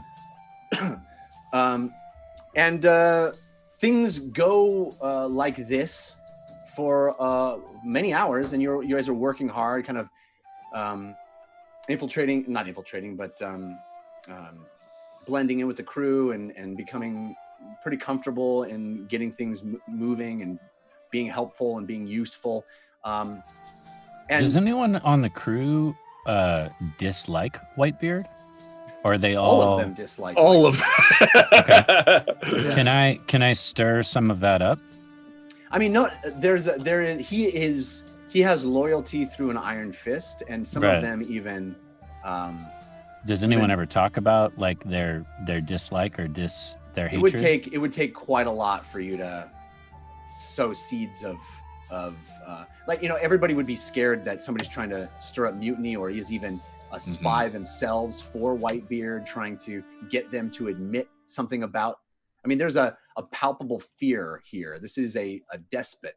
He rules them. And go ahead, Jeff. Why would they join his ship if they fear him and he treats them so badly? Because why wouldn't they go to a different ship? The biggest riches and they're the most successful pirates. Right. I see. They are. He and it's also a little Stockholm syndrome, perhaps, but they are living it up. When they roll into the pirate towns of Wort and Tan, they roll hard. Whitebeard is known. They get the most lavish accommodations. They get, they go out and they work hard and they're beaten. And if there's any insolence, it is dealt with harshly, and they're paid extremely well. They're paid well, and there is a prestige to being among the best. So do they know about the treasure? Do I get the sense that they have any idea how much money or magical items, so to speak? Do they have any idea? At this point in the journey, that information has percolated through, because it's basically just you and Loudmouth and Whitebeard who know it. Figured Loudmouth pretty much lets everything. It's just a little early for that to have happened yet, but you can rest assured it will. It's just perhaps a little early for that to have happened. Sure. Do they get a cut of the treasure, or do they just get paid a daily wage?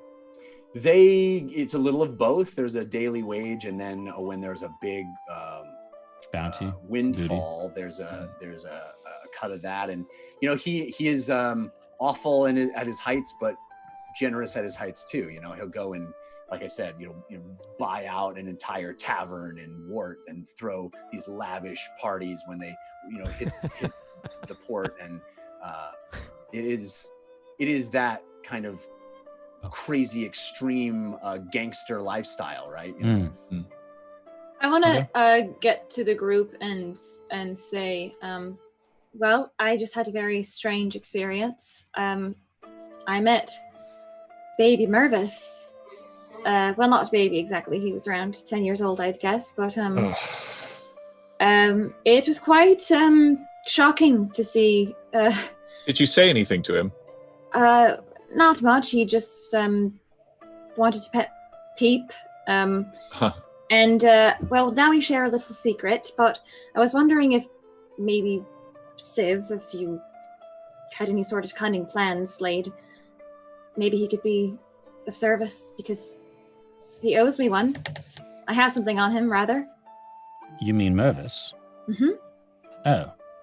Well, I had planted a seed, and I look over at James, where I was trying to get the information to Whitebeard that the treasure was cursed. Yes.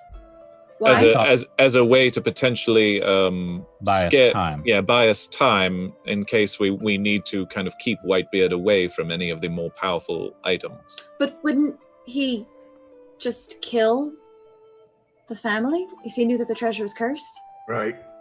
No, the curse can be removed. At least that's What? that's the rumor that I was spreading. Okay, so What- it's not cursed then? The treasure's not actually cursed. Okay. Okay. I think I need a bit more clarification. So he finds out that it's poison, or not poison, that it's cursed. Is there any sort of anticipated time for this? Because as soon as he finds out it's cursed, he's already not exactly convinced he should be getting this treasure in the first place. Oh, I think the bracelet is going to be more than enough to convince him, whether we say anything one way or the other. You don't see that much power in a magical item and then walk away. I don't think this is very wise. It makes a certain amount of sense, and I mean, in terms. Let me spell it out to you, since no one seems to understand the situation that we're in, and I think I have I have a better grasp on the situation, seeing as how these are my people. Yeah. I mean, they're on a boat as opposed to in a city. But the way I see it, and you're more than welcome to disagree with me, by all means, poke holes in anything I say. But the way I see it, we're going to go eventually find this treasure. Mm-hmm. We all know we can't trust Whitebeard, right? The minute, in fact, the second that we find this treasure, there's absolutely no reason for him to keep his word. I wouldn't. I don't expect him to. Is he coming with us? Whitebeard? Yeah. Yes, I would assume he would come along if it is going to be treasure of this. Oh, it made it sound like it was our doing. That he was going to negotiate and we were going to go do whatever we needed to do. I can't imagine that he would trust anyone, much less us, with, to sort of force, to transport or move or acquire. He trusted us with that guy. Well, he had his pirates come with us. Yes. So at this point in time, he doesn't know about the bracelet? What I'm saying is he's a coward. I don't think he's going to come with us. He does know about the bracelet. He saw it happen. We all saw it happen. But he saw the bracelet and he was still apprehensive about going and getting the rest of the treasure. Well, because it's a difference of bird in the hand, or maybe Choran could be lying. Yes. So do you think that you'll reveal that it's cursed when he's confronted with the treasure and not before? So he doesn't have time to change his mind? I don't have any problem with him finding out that it's cursed at any point because of the two of you. And I point at James and Fahima. He basically, Civ is trying to position us such that Whitebeard can't get rid of us. Yes. You become infinitely more valuable to him. Yes. If he buys what you're telling him. Yes. Yes. Of course. I'm not sure he's going to buy it.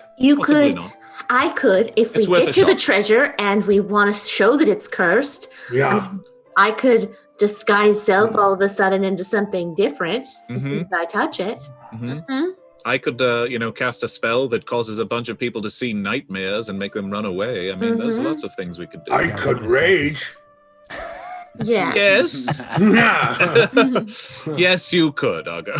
It make me very angry. Like, oh no, magic item make Elric very angry. Yeah, that's scary.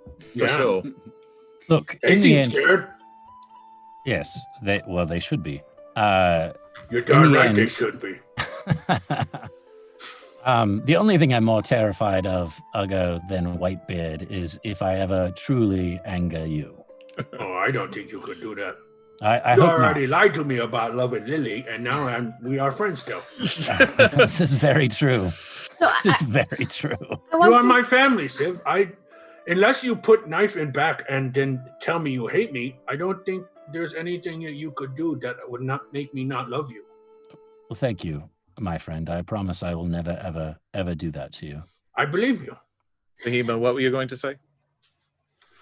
Can we just talk a bit about what the ultimate goal is? Because I don't really know what we want. Do we want to save someone from getting murdered? Do we want the treasure? Yes. Do we want both? Both. Do we want to somehow prevent some of the atrocities that are going to happen in the future? All of the above. Well, Can listen, we? no, there are some things that we honestly, this could be a very slippery slope. Time travel, if that's what this is, I can't even believe I'm saying it. There is a certain amount of things that we have to allow to happen.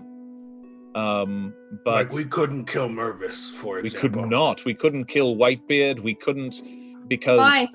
because we need those things to happen when they happen. Otherwise, it could start a waterfall effect that will change the future in so many ways that we could never possibly. If we kill Whitebeard now, the tardy plunder may not be there when we need it to be. Everything would be different, and it could affect everything in unforeseen ways that possibly we couldn't possibly predict. That could be catastrophe. So no, as much as we can, we must preserve the timeline. Does that make sense? We did need Claudette on Yes. the tardy plunder. There are Must terrible things that Whitebeard is going to do, and unfortunately, to some extent, we need to let him do them. However, we don't know, and we're here to try and mitigate and minimize them, maybe as much as we can. But to an extent, we don't even know. So like your flower, if we don't let it rain, it will not grow. That's an interesting metaphor. What if we convince Whitebeard to stop whipping his crew? That doesn't change anything. It might. It very well might. They might not hate him as much in the future. Mervis Blowhard might grow up to be a completely different person if his father wasn't a total jerk all his He life. might not have sailed out on his own. Gotten his own Exactly. ship. Look, we're playing a very long game of what ifs. Yes. All I know is the amulet sent us here for a reason. Yes. And as far as I can tell, that reason is that treasure. And we need to tell me I'm wrong. No, Please you're tell me right. I'm wrong. You're right. Okay. No, but I have just had an idea, and I was trying to say it earlier, but what if the amulet is just another treasure of the Shashangal? It very well could be. Could be. We don't know that of it. I mean, it was created right at the end of the War of Ideas. We saw when it happened. Is that what that is then? I have no idea. That's a whole other question for another time. That would make sense then why we are here. Amulet is trying to tell us that there are other things like it. It's possible. It's possible. Well, like it's brothers and sisters. Yeah, or cousins. So let Okay. me just ask everyone, Mhm. and you can all be totally honest. Okay, can we pretend like this conversation's a little more rough so we can fit in? Right. Yeah, go ahead, bro. Arr. What do each of you want to do?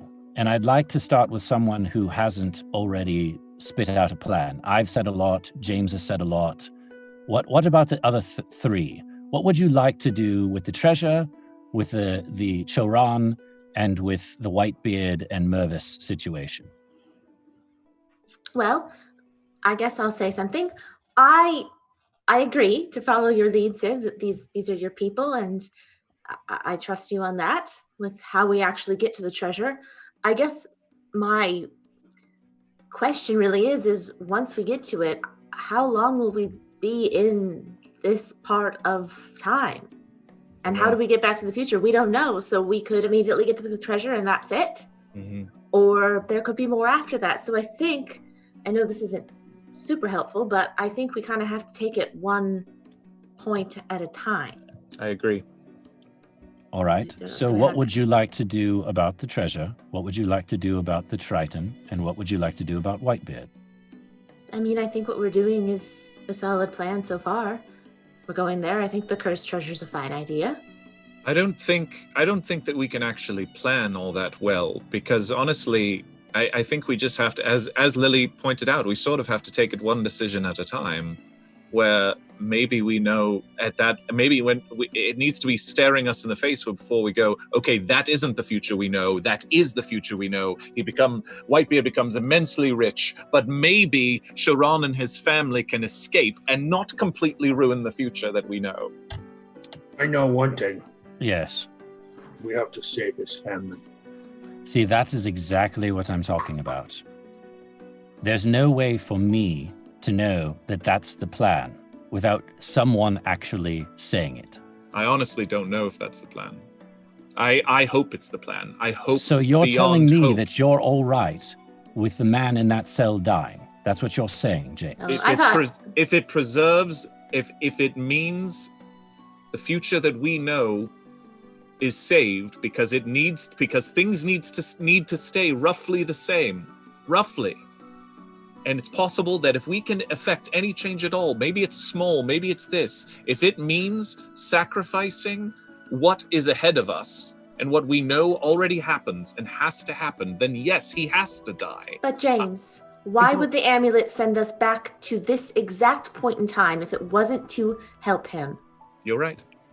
You're right. I hope I'm wrong. But I know if we are faced with that decision, that it's the needs of the many and the needs of the few, and there are millions, there are thousands of people that whose lives could be affected if a person who's supposed to die at a certain moment lives on. The fact of the matter is, though, we don't know what would have happened in that moment, so we won't know if he lives or dies. No. So I think we should operate personally under the assumption that he lives and we save his family. I hope so.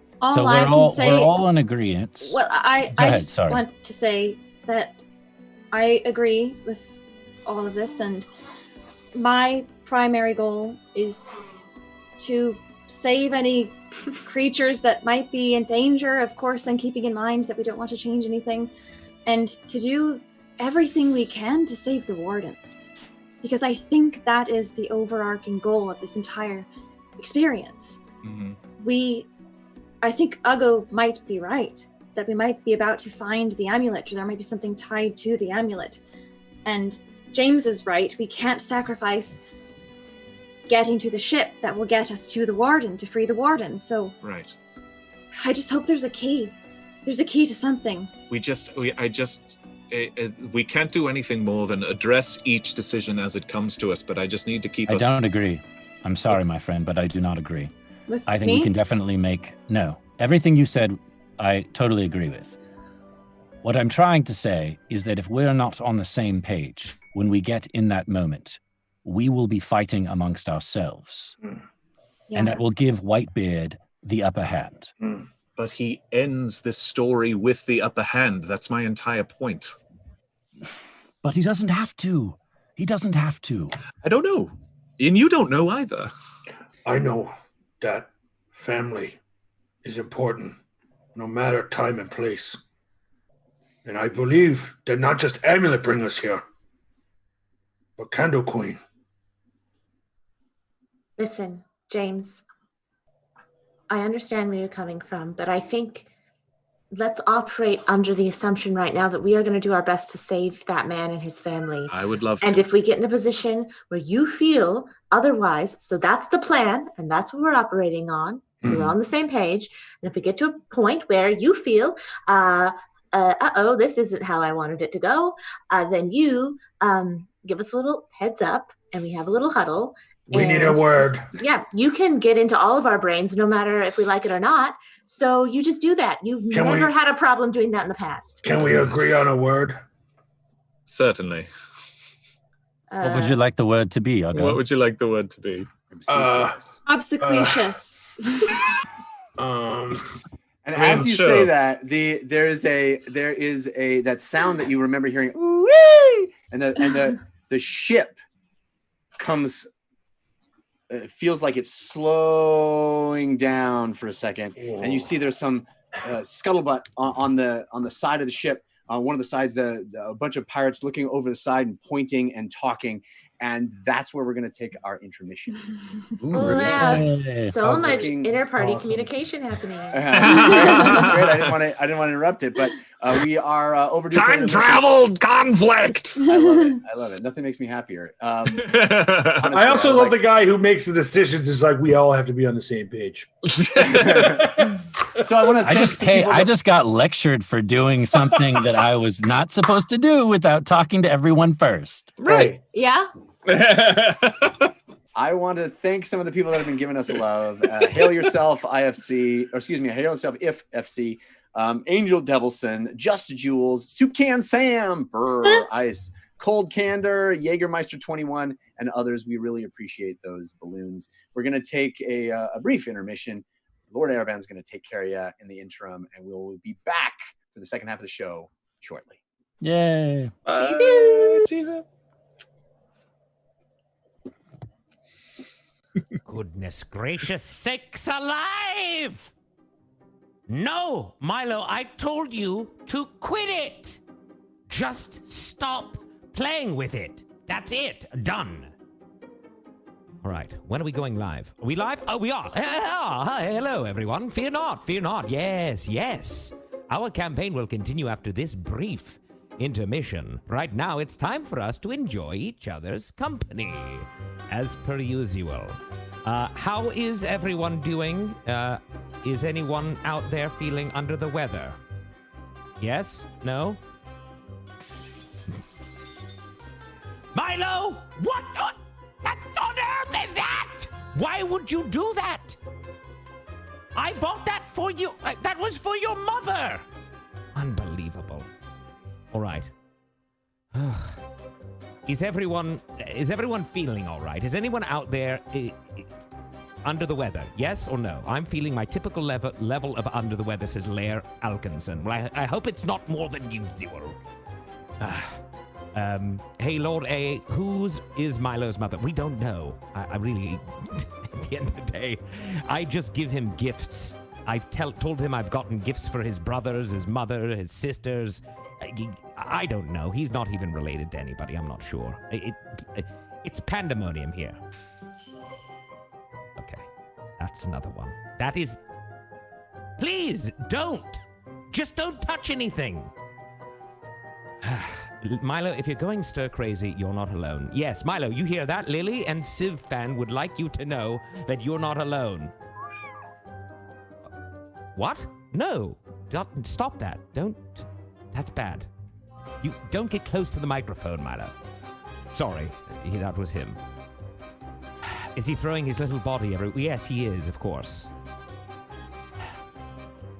Did I hear a cat? That is not a cat. That was him. He tried to he was wrestling with my tentacles, and he got very close to the microphone. I'm sorry.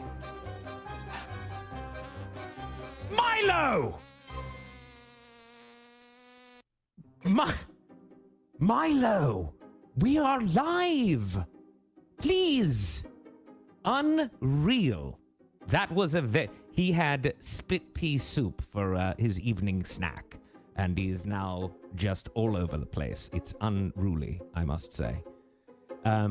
Milo is Lord A's secret son. No, that is not true, Baron. That is not true. Please. Amanda is Milo's mom. He's actually a demigod of flatulence. That was very funny, friendly. Undead mage? Yes.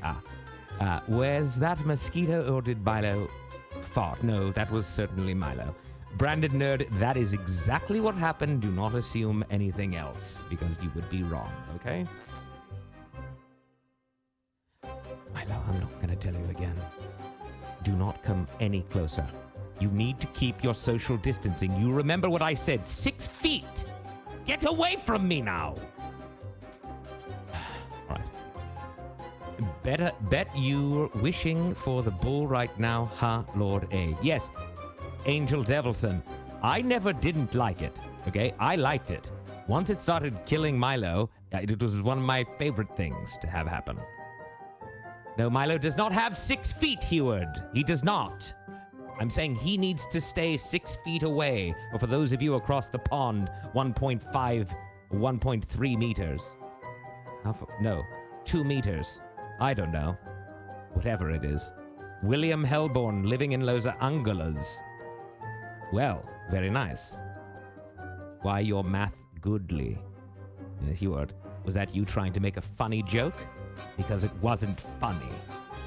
Lord Ereban, physical... First of all, you spelled the name wrong, Inand, okay? Lord Ereban, physical distancing, social solidarity. Yes, very much true. Kitty Cat 13 asking what is my favorite animal or Milo's favorite animal? He likes rats. I like Doberman pincers. Hey Lord A, it's Grimm's birthday today. Grimm's? Who? Oh, Grimm, Grimm? Really? Is it? Is it really Grimm fated it's your birthday? Oh, Milo, come, Milo. Let's sing birthday wishes to Grimm fated. No, your favorite person. Come on over. No, you don't have to worry about the 6 feet for now. Just come up on my lap. Come here. Good. Now, so we're going to sing Grimm fated a very happy birthday, okay? Okay, you start, all right? Go ahead. No, sing. You have to sing with your voice. All right, he's not going to be able to do this. I'll do it myself. Here we go. Happy birthday to you. Happy birthday to you. Happy birthday to Grimm Faden. Happy birthday to you. That was my best. I am very tone deaf. I've never been able to sing well. I can speak with the best of them, but I cannot sing. So very sorry. Very, very happy birthday to you, Grimm Fated. As you know, you and I shall be eventually married. I believe that was what we had agreed. Of course, we still need to go through the prenuptial agreements, but very excited about the upcoming nuptials. Those of you that have not received your invite, that's because we haven't sent them out yet. So please, just relax, all right? Important question, are you still being spritzed regularly? Technically, no. I've needed to stop the spritzing due to the current epidemic. Thank you, Dab. That is a rare thing for someone to say, that they love the singing voice, but I appreciate it. Ereban, you're wearing pajama bottoms like the rest of us social distancers? I am wearing something very special. It was actually a gift from my little friend, Milo. He got me something for my birthday last year. Not this year, it's my old one. This year he got me something as well, but I'm not wearing that. No, he got me a sequins, nice bed attire that I wear. It's got the upper part, the vest, and then the lower pants, and it's very nice, and I'm wearing that now. Is Milo feeling okay? No, he's not. He had split pea soup, and he is gaseous. When is my birthday? When is your birthday, Lord A? It is on March 11th. I was born 121 years ago. You haven't blinked once, getting a real Clockwork Orange vibe here. Well, Lair, that's not a real image. Sorry. No, it is very much a real image.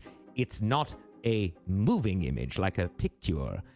It is a photograph. The reason that we're using that is because Milo, my friendly minion, who has no capability of technologically handling computers, which we have here. We have 5 webcams that I've now gone through, trying to test those out and make those work. And Milo is not able to make any of them work, so we are using this image. You look good for 350 plus, Lord Ereban. Friendly undead mage. I bet you look good for 1,500 or whatever age you are. How does it feel to be called years beyond your actual age? Not good, is it? No, it hurts. It's an emotional pain, so don't do it to others. All right, I have some more very important information for you, everybody. Milo, please. Sit down and don't throw that. Don't throw that! Right. That's what happens when you tell Milo not to throw something. Go pick it up then!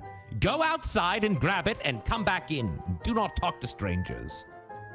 All right. I wanted to let you know that there are some things that we need to discuss. There are 2 unique props that could influence the game. Now, you can grant the gift of advantage. We know this. If you've seen the show before, you have heard this. But I'm repeating this for those that have never heard it. So, those of you that have heard this, please keep your typing to yourself. Also, I smell toast. Milo, are you burning something? What are you cooking? Don't cook! Milo, stop, don't cook! Please, turn that off. My goodness. All right. All right. Gift of advantage. You can give those to any members of the team and of the party, excuse me, and that is the ability to roll a pair of 20-sided dice at one time, taking the highest value. However, in most scenarios, my future wife, Grim-Fated, will have likely demolished your chances of providing an advantage because she will most likely have given a disadvantage. What is a disadvantage? Well, that's what she's doing right now. Setting a disadvantage stops any player from using an advantage. It essentially nullifies that. However, if the player does not have an advantage, well, the disadvantage will actually cause them to roll a pair of 20-sided dice at once and take the lowest value. After all, everyone likes to say it, and I do too. Jorl says it. Life is pain. So, disadvantages when you want others to feel pain. Thank you so much, Grim-Fated. I really do. Milo, I'm not kidding when I say that's dangerous. That is an open flame. Stop. Don't. All right. Now, when you give an advantage or disadvantage, please specify which player at the table it is for, or I will make the choice for you. And of course, there's show love. All right. Those are those blue balloons that we have. Those are our celebratory item. Send love to the team whenever you want. They really appreciate it. I want to be your minion, can I, Kitty Cat 13? Well, you can speak to Milo about that. I don't think he would like your insisting upon that because that is his only job in this universe. And if he doesn't have that job, well, he goes into the trash bin. Literally. I mean, no joke. Demon Knight. Oh, that is very sweet. Thank you so much for that. Very nice. Grim-Fated, can I bring a +1 to your all's wedding? Is what I wanted to say. Lily Double Bay, please direct those questions my way. I will be the one handling all of the +1s and +2s and +3s and so on and so forth. Lord Ereban, what is your favorite episode of the dungeon run? Everyone, Lord is love. I bet you didn't think I was going to answer it that way, did you? You were thinking maybe I would give you a number or a title. No, I love them all. You want to know why? Because without a single one, we don't have the dungeon run. It's simple. But I really liked the one where I was wearing a wig. That one as well. Here we go. Rogden, the Candle Queen, heard Ugo, love, and ADV coming your way. Mana, Hakumi, that is very sweet of you to say. Death Wind 25, yes, we did, but what about the one you were in? It's probably in response to something I said or someone else said. It is, I'm not feeling the context there. My apologies. Fail Waffle saying, Grim-Fated, I have since day one. Ha ha. I'm supposing you mean friends with Grim-Fated, yes? All right. Yes, #1 fan. That makes sense. You would think I would know these things. I can read minds. This show is the best. I'm so grateful for it. Angel Devilson says, well, yes, and that's why I say at the start of every show, tell all your friends, because it's the greatest show that was ever created. Lord A, have you ever role-played? What does that mean? Can you describe the role-play? Give me a definition, please. Too many minds to keep track of? Not really, Lily. No, it's not what it is. It's usually because I have to deal with a sniveling moron, i.e. Milo. Lord A, are you in good health? Pina? Am I saying that right? 07? Yes. And you're right, Whitebeard. Milo is not a moron. Whitebeard, I was going to say is a moron. No, that's not true either. No, a moron is actually quite a bit more intelligent than Milo. Milo is less than the least person thing I've ever seen. Will Milo still live with you once you are married? No, I'm going to throw him out. Have you ever played Dungeons and Dragons before? Well, I am dungeon. I mean, my life is one big dungeon and dragon. Just arriving. Are we still on a side mission? Says Shogun of Harlem. Yes, we certainly are. Which is nice because this one is great. Lord A, your favorite D&D class? Well, it's hard to say because every time I have played it, in quotes, I have played as an illithid. You would think maybe that's not acceptable, that you're not allowed to do that, but I always make it happen because I do what I want. If you throw Milo out, who you going to do the chores? I don't know. Milo? I mean, he'll still be there. He just won't be around very often. Like, he'll still be a minion that has to deal with my business, you see. Whatever. Bad question. No, it's not. It's a great question. I just don't know how to answer it. I meant class of mind to play. I like to play human minds. Elves and humans only, please. It's okay. You always said wrong, but I love you for it. All right. Still waiting to see about how Loudmouth loses his tongue. Me too, Bingle Flames, eh? Lord A, we ever get a tour of your humble abode? Are you kidding me? I live in a mansion. I have every window in my entire mansion has been broken by this little sniveling brat here. Milo, that is. And I'm never going to show anyone because it is ungodly and not nice to look at. Oh, is that what you think, Whitebeard? You say, way to go, Milo? Why? You are in agreement with breaking things? No, Milo is not human, kitty cat. Milo is... Can we not talk about Milo anymore, please? He is very... And when I say he, I'm not really sure what it is.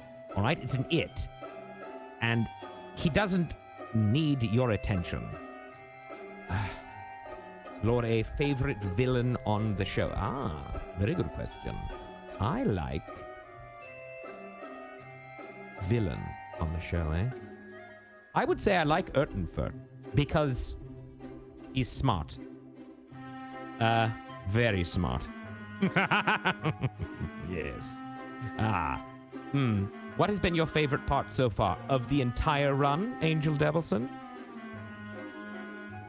I'm gonna wait till you respond back to that.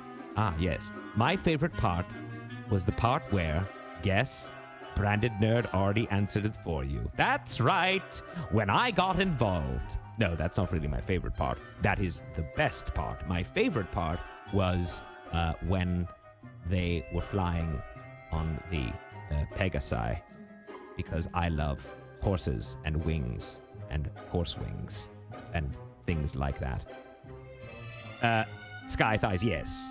But they were... What were they called? What did we call them? What are the actual names of those beings? Anyone know?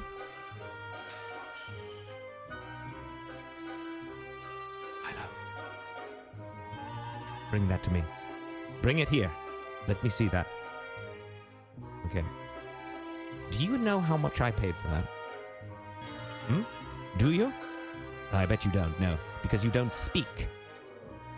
I paid 5,000 gold for that, and now it's broken. Go to your room. And no, you cannot have any more take fives. I know you like them, but you cannot. No, you've eaten too many already. I don't know what it is, but you got ripped off. What? Ripped off who? Who got ripped off? throw it through the window, Milo. Paladin D20, if you incite violence from this little minion of mine one more time, I will be very furious. Team Peep. Yes, we should all be Team Peep. Listen, Bingle and Flames, that was one of the last. And in fact, that wasn't even a window. That was a vase. Kitty Cat, we're pretty sure Milo is within the vicinity of 20 or 25 years old. Yes, yes. If he were going to ever have a brain, he would have already had it. He's very old and just not capable of intelligence. All right. Before we go... Oh, that's a very good idea, Lily Dumblebay. I wanted to thank you all for being here. I know these times are very difficult for us, even me and Milo, but it's so wonderful to have each and every one of you show up here to join us on this wonderful occasion. And I do want to thank all of you who have shared tonight's show. If you have not, please, I ask you to do so, because it's always a help to us. And remember, I'll be joining you in your social conversations around the game. But now, it's time to rejoin our adventurers.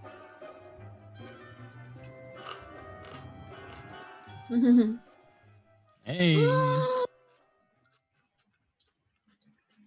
Oh, wait, you're muted. I'm Jeff, you're muted. muted. I said, hey, we're back. Jeff, you are muted. I am muted. So, when last we left off, the ship had slowed immensely, and there was some commotion as many of the pirates ran to one of the sides and put their hands on the railing and were looking over and pointing. And you hear from behind you a Loudmouth and Saugus and Mervis all kind of conferring up at the upper decks near the helm and looking out over the sides as well. And they kind of come walking down right past you to the front of the deck and look out over themselves. And you hear Whitebeard say, "Oh, if you swine had completed the repairs before the snakes arrived, we wouldn't be in this position. All stop!"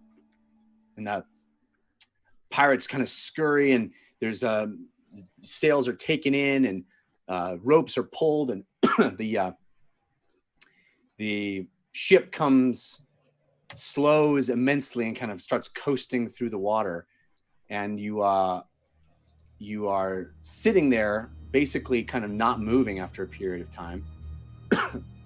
And Whitebeard turns to the five of you as you stand there and says, "Looks like you'll finally be able to use that fancy contraption you brought on board. I guess there really was a reason we hired you." And he kind of stomps off, leaving Loudmouth there with you.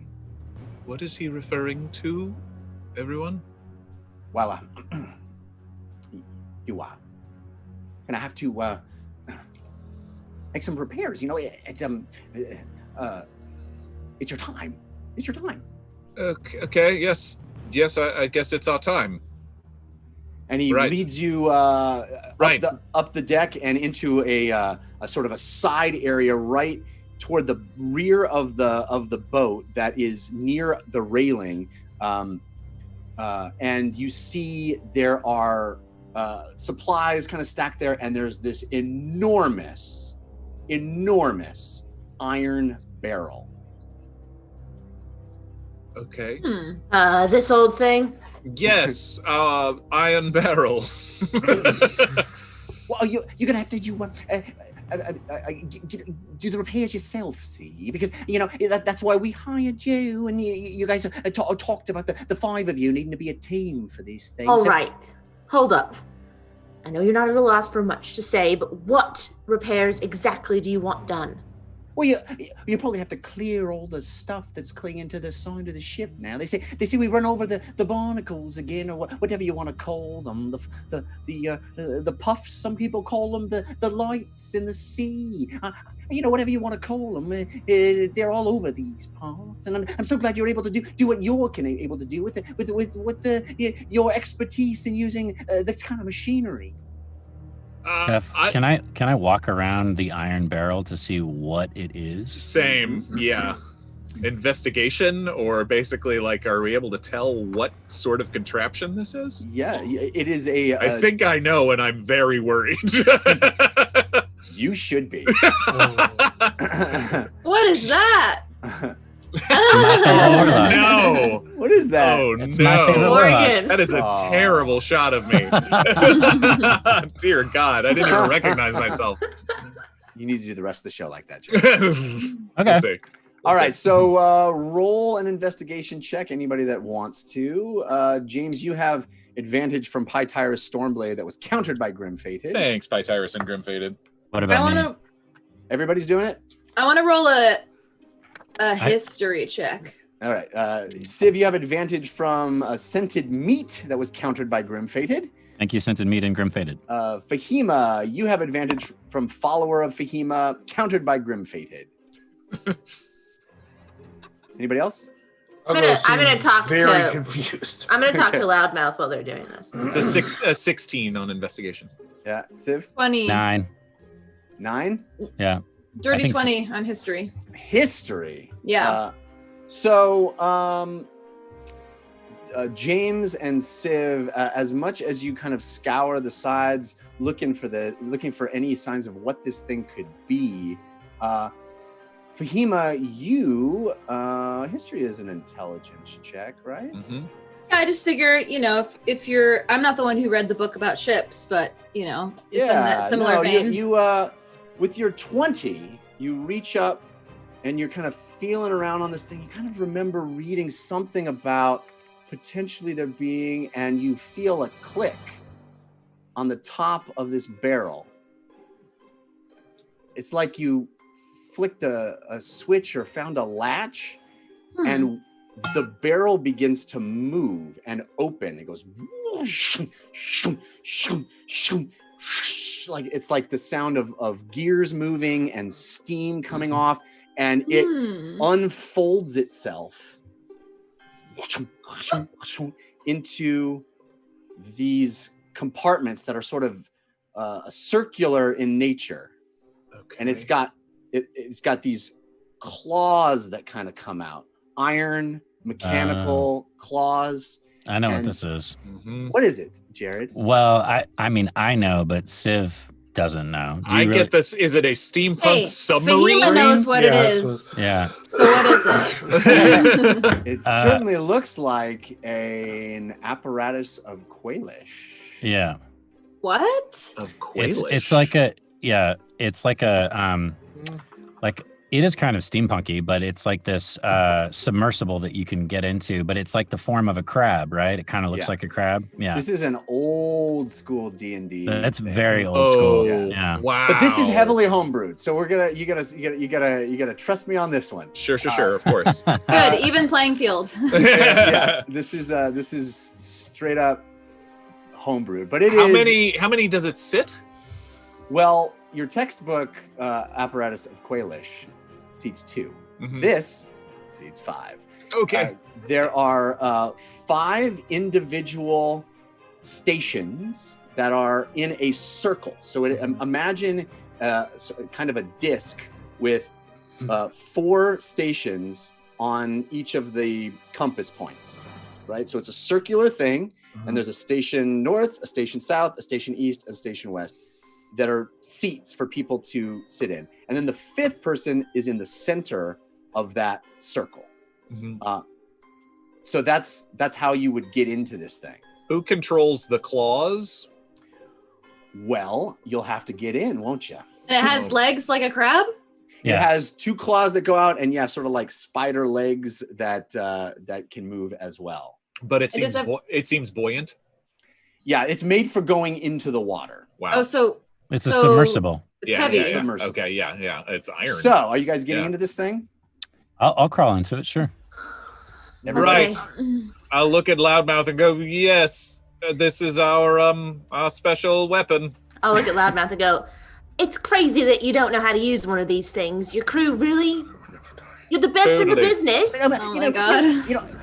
I could have learned one time. I had an opportunity. Ugo? And maybe one of you guys will. And he keeps going on and on. Ugo, are you all right? So here's what I need. I need to know who's in the center, and who are in the. Not in the. I mean, basically, just need to know who's in the center.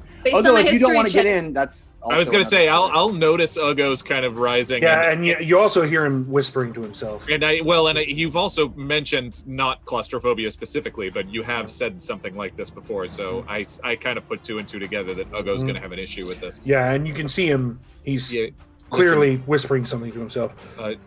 Listen, do you want to? I feel like you should come with us, but look, what can you do? What do you want to do? The flame may flicker but never die.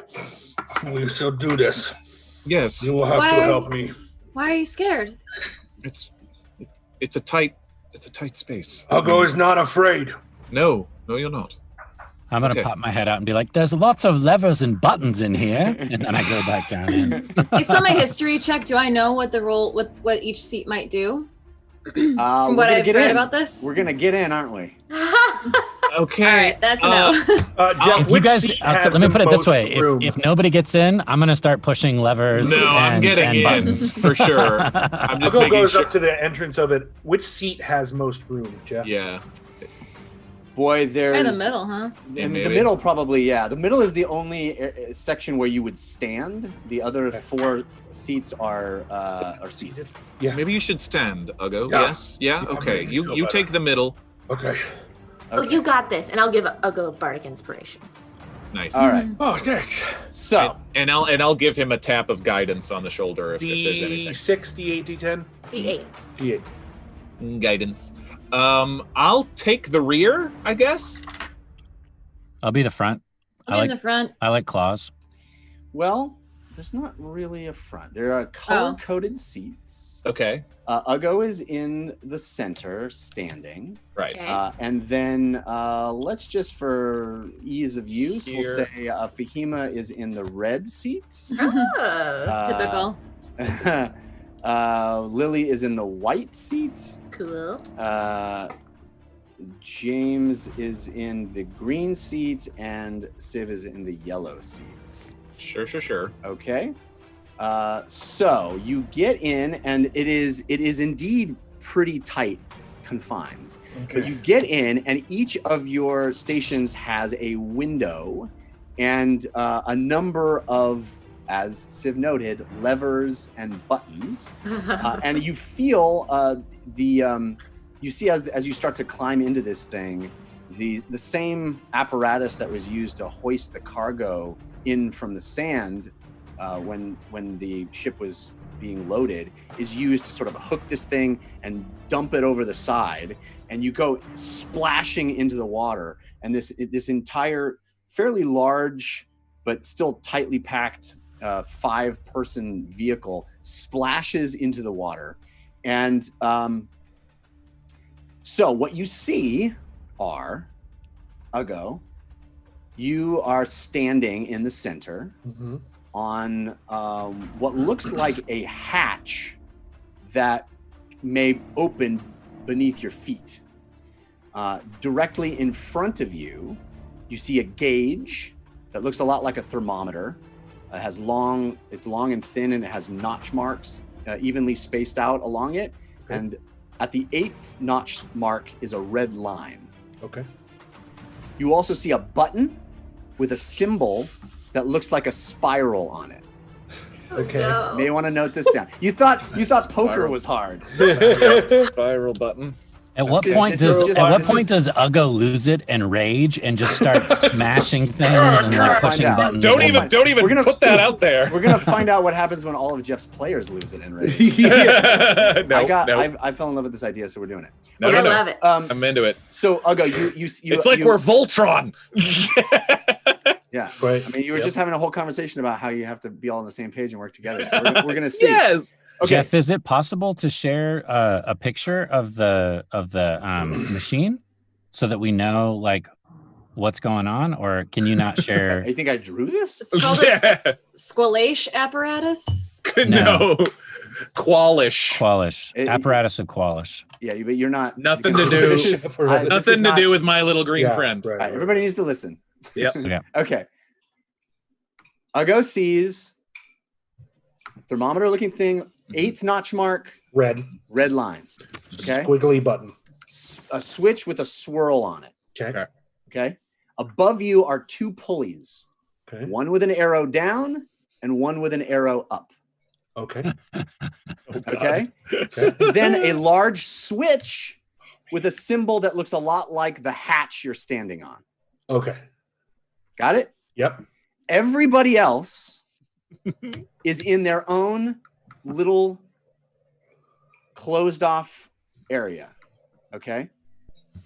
You all see, all of you, the rest of the 4 of you, you see a lever. Well, first you see a crank that you can turn. It's sort of, you're seated and there's like a table before you, like a desk almost. And there's a crank on the side of it. And on the table itself is a lever that can be pushed forward or left or right. Okay? But not back. But not back. Okay. And there is a button next to that. And that is the only thing that's different for all of you. The yellow station has a button with the symbol of a shield on it. Okay. The red station has the symbol of a sword on it. Oh my God. The green station has the symbol of a plus sign on it. Okay. And the white station has the symbol of a torch on it. Wow. Okay. And the white was Katie, right? Torch, me. Katie Torch. Yes. So again, crank, lever, button. Yep. Into it. Feels like an escape room. In a way, Can we see outside of this apparatus at all? you Yes. Ugo, Yeah. you cannot. Okay. Each of them sees in the cardinal Sorry, buddy. direction. They have a window in front of them. Right. See out the cardinal direction. Okay. This apparatus is now sort of sunk down and is kind of sitting there in the water below the surface. So all of you are under the surface of the water. And as you sit there, Fahima, you see out your window the hull of the ship. Okay? So you are facing the hull of the ship. The submersible was dropped into the water and it kind of sank a bit, and you're staring at the hull of the ship. The rest of the 3 of you, Civ, James, and Lily, Yes. you see dark water ahead of you in the 3 other directions. Does our dark vision work? It does, but we're going to be rolling perception checks Ah. to see anything. Okay. And Fahima, I need you to do that now, please. Perception Fahima, check? You have advantage from Kaibuk. Just straight advantage. That's right. Oh Quick, my quick, god. Quick before it gets countered. Jeff, what is the thermometer at currently? 0. Perfect. At the bottom, 17. it is not indicating anything.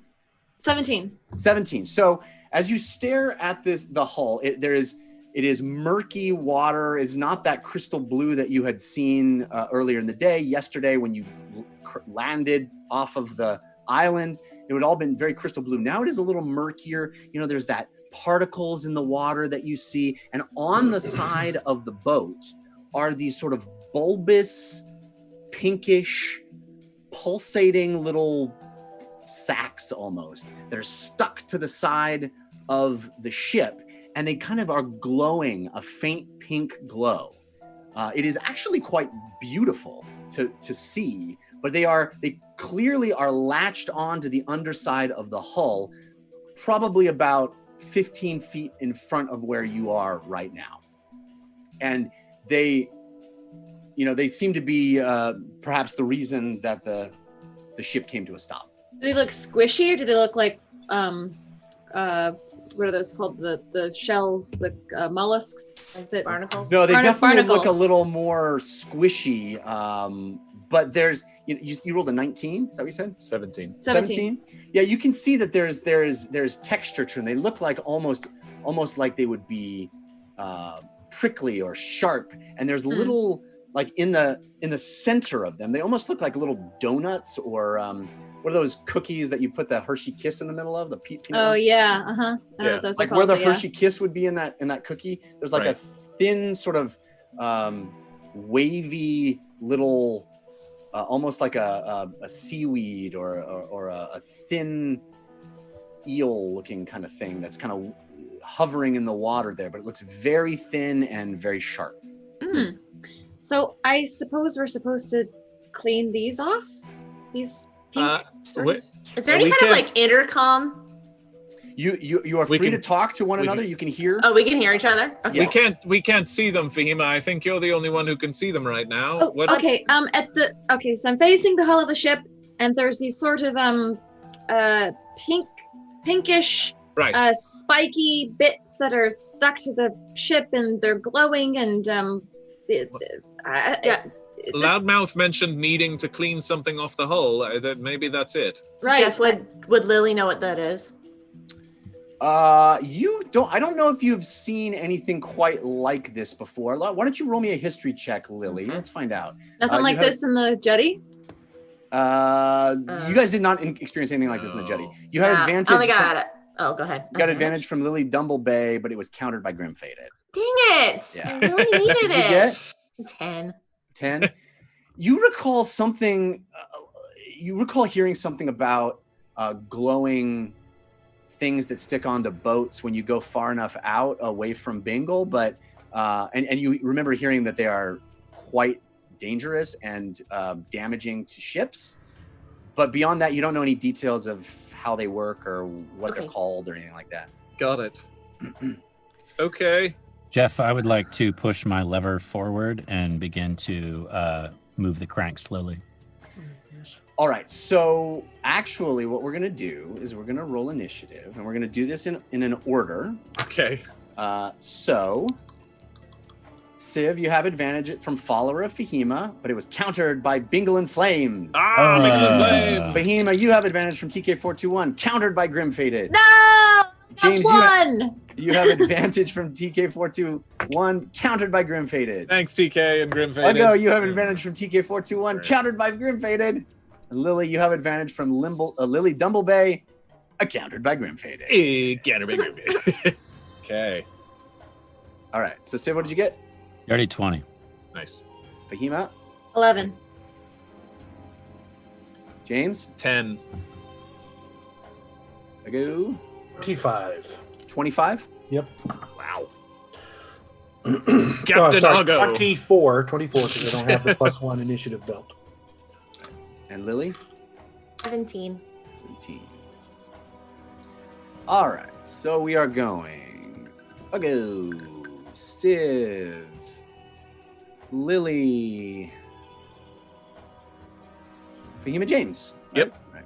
Okay. So first up is Ugo. There's a lever, and there's a tube with notches, and one's red, and there's a squiggly button. Ugo, did you say there was something that was red? Yeah, there's a line on this tube here. Okay, I want to say you're doing a great job. And two, I just want to say, you really need to keep an eye, if I know anything about nautical stuff, that we don't get to the red part. Yeah, I thought I had figured that one out. Okay, I just want to make sure. Okay. Maybe the pulleys. I also just want to make sure that the lever seems to have a picture of the thing I'm standing on. Yeah, don't pull careful. that. And yeah, okay. Okay, Cool. so just to be clear, the who's in yellow position? That would be me.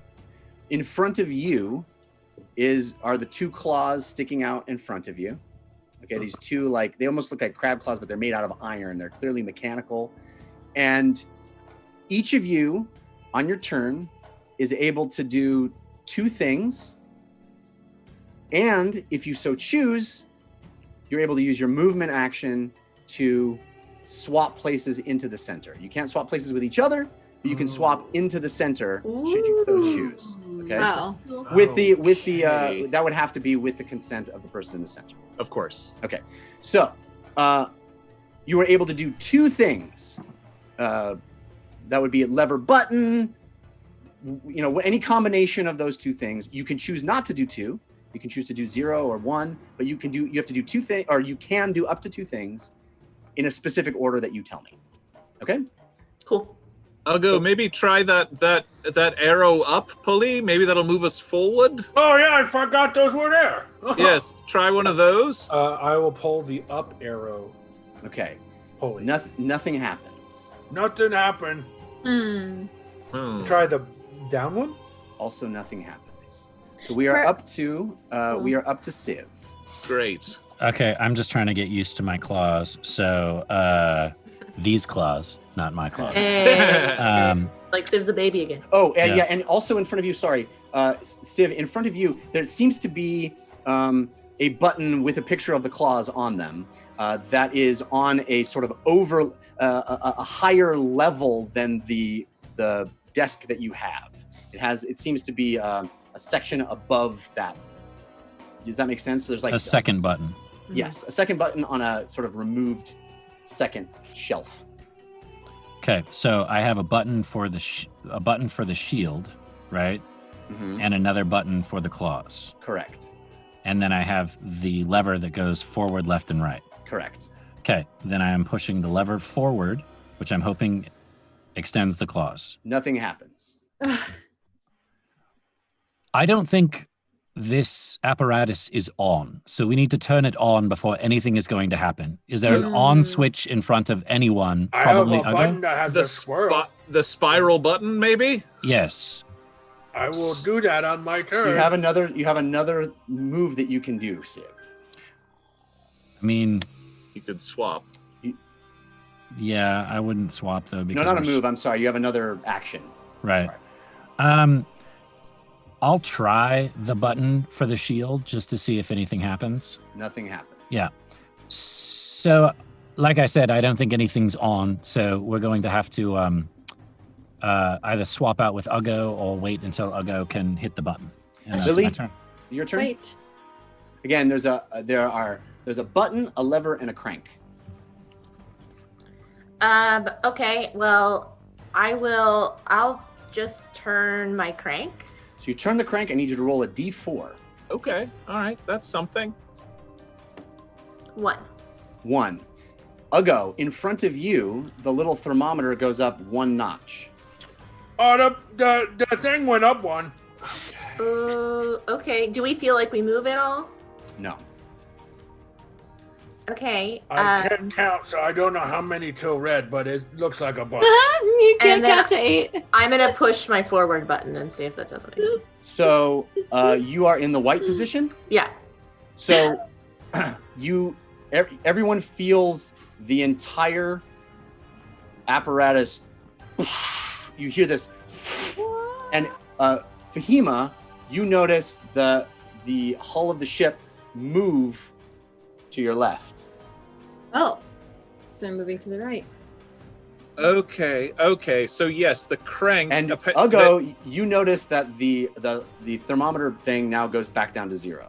Okay. So we're back down. So okay, there's a limit. What I did, just so everyone knows, is I turned my crank and I pushed the forward button, and it seemed to move us a little bit. I don't know what the crank does to make the level. I think there's a limited amount of power that this thing can handle at any one time. That and would so make sense. basically, you used one meter of power Yes. in order to make that move. So as long as we can keep it under 8 every time, because it went back to 0. Yes. Yeah. Okay. So After we moved us now. Right. Okay. So we just need to be careful to manage our usage of power every turn. Otherwise, we could, hopefully, we could destroy it, and we don't want to do that. So you don't want me to press the button then? Not yet. Okay. I'm also a bit worried about why I have a sword on my button. It seems like maybe we could get hurt. And there's nothing else that we saw on those sides of the barrel when we got into it, like a difference, and there wasn't literally like a sword sticking out or anything like that on the left side. Nope. No. So Fahima, it's your turn. Fahima, the sword would come into us. I guess we'll find out. What would be the possible use of that? Well, she said she didn't think we could get hurt. I'm just saying. Right. I'm going to do the same thing Lily did. I'm going to crank and then hit my lever forward towards the hull. So Because we didn't clear it, did we? Roll a d4. Okay. What'd you get? 2. 2. And you push forward. So Yeah. Ugo, you see that meter go voom, voom, up 2 notches. Ooh. Oh, what? That's 2 of them. And when you push your lever forward, you feel and everybody else in different directions, and you move 5-10 feet closer to the hull. So now it's 5 feet away from you. How close to the hull are we now? 5 feet away from you. Oh, it is 5 feet away from us. Okay, Yeah. got it. So we moved 10 feet, probably because I rolled a 2. No. Okay. No, the 2 is for the crank. That's how many. But that's how much power we got to go 10 feet. Yeah. Got it. But did the meter go down, Jeff, by 1 or by 2 when she pushed forward? Went down by 2. Okay, Oh. good. So Katie, when you went, did it? It went We up by 1, so we moved 5 feet, and We you did. you Okay. rolled a Yes. 2, and So it it went was up 5 by feet. 10 feet. So it's 5. Yeah, what you said. Got it. Is there one of those? Is there one of those things next to? Like, how close are we to one of the pink things on the hull? You were directly in front of it, and then you moved 5 feet away from it, but you got closer to the hull. Right. Okay. Okay, got it. So it is James's turn. Okay. I will also turn the crank. Okay, roll a d4. Okay. Are you opposite of Lily in the? I'm in the rear. Is Are that you in the correct? rear? Okay. Jeff? You are green. You know, yes, green. So you are opposite of Lily, and you Okay. are you opposite of Lily right now. Help me then, because So I'm you sorry. go the I'm other sorry. The clear where we are in the ship is not 100% clear to me. You Gotcha. said So Ron's in the middle. Fahima is looking at the hull of the ship. Okay. Yeah. To her left is you. Behind her is Civ, and to her right is Lily. Where's the And front? everybody is looking at their cardinal direction. There's And not really Civ a is- front. and It's Civ- like 4 There's no angles. front. Yeah, Okay. there's no front and back. So I am to the left of the hull. You are staring. The hull would be on your right hand side. Okay. You're Like this. staring down away, but you don't really see it. I guess you can maybe see the back of it now that you've moved 5 feet farther away. So you see it on your right. Okay. Got it. And what did you roll for your d4? 3. Okay, so Ugo, you see that thing go up 3 notches. Just went up 3 this time. Is it still And 2 from the last time? no, You used No, used it both went of them. down. So it's starting at 0 every time so far. Okay, I'm going to hit the plus sign button. The plus sign button, you hear, and Ugo, you see the gauge go down 2, Okay. and you don't feel any. It seems as if the machine is trying to repair itself, but it has not taken any damage, so it kind of doesn't do anything. That went down 2, and there's still 1 here. Okay. Should you also maybe move forward? Can I do that? Or no, turning the crank and hitting the button are my that 2 was your actions. 2 actions. That's right. Now we're back to Ugo. You want me to press button? I guess. I mean, why not? Or I could press. Just get ready to push it again, I guess. Okay. I press Push the button. the swirly button. Yeah. Okay, you hear, and all of a sudden, the entire apparatus starts spinning Oh no. around, Oh no! and it lands. Roll. No one has 3 legs. Oh god. Everyone just I'm in the throwing up. center. I might Oh be god. okay. Oh god. I might be okay. I'm in the center. I can't look. It lands with Lily looking at the hull. Is there anything on the hull? Yeah, you see the There's- kind of pinkish Okay. things that are still there, but you're I see one. past them. You're past them, right? You guys moved 5 Okay. feet along the line there. Okay, so don't press the button again. Okay. Yeah. Right. That was fun. And it went down to 0. The your meter went down. Hey, that 0 is gone. No. Okay. So you have one more action, I'll go if you'd like, but you are at 0 power. I don't have a crank, right? That's right. No. I could do things. Hey, wait a minute. What if you crank, and then I pull lever up? Will you think we will go upward? Maybe. But we don't need to go up right now, do we? No, I'm just guessing out loud. No, yeah, that's good. It's good to talk about it. Well, Okay. this lever though, that thing I'm worried about. Yeah, I think that's if you need to get out the bottom. Yeah, I wouldn't hit that yet.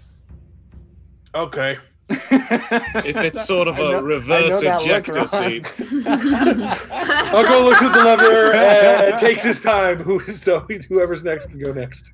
All right, so that would be Civ.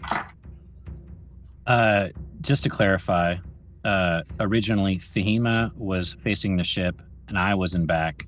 Who was to the right of Fahima? Is that Lily or James? Well, Fahima is looking now the opposite direction. To the right of her is Lily. So it goes. Okay. So it goes. I got it. Fahima, Lily, Civ, yellow, James. yellow, green, red, white. Civ. That's clockwise, right? Got So it. it would be Civ, James, Fahima, Lily. Got it. Okay. And in front of me are claws and a button for a shield, but I don't know what that does. And then the lever that's forward, left, and right. Correct. Right? Okay. Yep. So I'm going to crank once just to see what happens. I got a 2. 2. So I'll go. That goes up 2. No, it went up 2. Okay. We are 5 feet away from the ship, correct? Correct. Are the claws facing the ship or are they facing away from the ship? Because I'm essentially looking at the claws. You are looking straight at the claws. Yeah. So you are not facing the ship. Lily is facing the ship to your left. Right. Which again would be something she would need to report to you, but we're kind of figuring this out. So And he's the only one that has claws? Hmm? He's the only one that has claws? He's the only one that has claws. Okay. Yes. So I'm going to ask as a part of my turn. And in fact, I'll be cranking while I ask. So I'll just yeah, you roll can that you now. can speak freely. There's no penalty to So 3 more, we'll call them action points. So that's 5 total for me. And then I'm going to say, wait, what? He cranked it twice. I cranked twice. Oh, I see. 2 So you and got 3, 5. 5 points total. Got it. I'm giving I'm titling it action points just to give it Fair a time. enough. Works for me. What if that's not happened when you cranked it? It is what happened. So it's up. I'll go. What you see is it up 5 notches. Okay, and then I'm going to say I just cranked quite a bit. Yeah, it's getting close to the red line. Okay. Okay. I think what we need to do is scrape these things off the hull, and then hopefully we can patch whatever damage they've done. I have the claws in front of me, so unless we find some other way to damage these things, I could use the claws as a weapon. Perhaps if not, the sword is how we do that. Yes. I have yes. a torch. Lily, you'd be up. You'd be up next. So what are you saying, Civ? That I should? You've got 2 actions. One, get us in front of one of those pink things. No, I know that, but I'm saying who should get in front of it? Because I can move over there and torch it. Or are we saying we should have Civ claw them off? I have no idea what the torch does, so it's Neither. entirely Let's up. find out while we get to it. Press the button. Well, there's nothing in front of it, right? 5 feet away? Is The, it to... the mollusk thing isn't in front of me, though, right? The mollusk things are in front of you. The ship is in They front are? of you Okay. with its So I'll push the torch button. I go, here we go. Okay, so I'll go. You see it go down 2 notches. Okay. So you're down to 3. There are 3 notches left. And Lily, what you see is underneath you, out in front of you, is a illumination, as if a flare has been ignited. It's kind of red and brilliant, and it illuminates out in front of you, and you see many of these things attached to the hull. It increases your perception quite dramatically by looking by illuminating the dark water, the murky water. And you see a lot of these things as the light illuminates them, they kind of retract a little bit into themselves. They seem to be living things that are attached to the bottom of this hull. Okay, that's basically like lets me see a lot of them, and they do not like it. Okay, that's good. Or is there any movement we can do to get ourselves in better position to start detaching these things on Fahima's turn? Jeff, which direction did we turn when we hit the button last? We squirrely rotated. It button? seemed to be Counterclockwise. just a wild kind of random Randomized. discharge of energy. Okay. Sib, what is your button? What is I have a shield, and then I have the claws. The claws. Okay, Fahima, I'm gonna turn one notch to the right. Would get Fahima lined up with the ship, right? Well, do it. See what happens. That's correct? But I just yes? mean that's the direction her to me. Fahima is to your left, yes. So if you turned the ship to the right, she would be yes, but Right. yes. Okay, She is so to your left, correct. I do that. I push to All the right, right. so you move the stick to the right, and what you see, Civ, Yes. is the claws rotate underneath you. And now they come into view, James, God. underneath you. Okay. Oh my So as if gosh. there is a rotating disc underneath you that rotates the claws, and as they rotate, the desk with the button on it also rotates to the next position. So now the button to activate the claws is in front of James. And it's still but Fahima is who's looking at the ship right now? Lily. Yes, James. Me. Now, If you here's write the it on a thing. piece of paper, it's easier. We're gonna get to the point where I'm not gonna answer those questions. Yeah. You have to answer that question. Dude, I see it. Okay, all right. I see it. So, but Okay. we didn't rotate at all. Only the. You did not rotate. Yep. The claws rotated. Okay. Okay. You rotated when the spiral button was pressed, Yep. but you didn't seem to have any control Right. over where you landed. Yep. Okay, so the ship is in front of Lily. Lily is to my left, or to my no. Civ Yeah. is to Lily my, is behind you. Yeah, I'm behind you. Maybe it'd be smart to write this down. I've tried to. Draw plus. It's a Draw circle. plus. It's Yes. like this. Sign. yeah. And then there's you. Right. And then as we go around the clock, it's Fahima, Lily, Civ. Right. All right, so I know what I need to do. You It's my thought turn. playing poker was hard. Okay.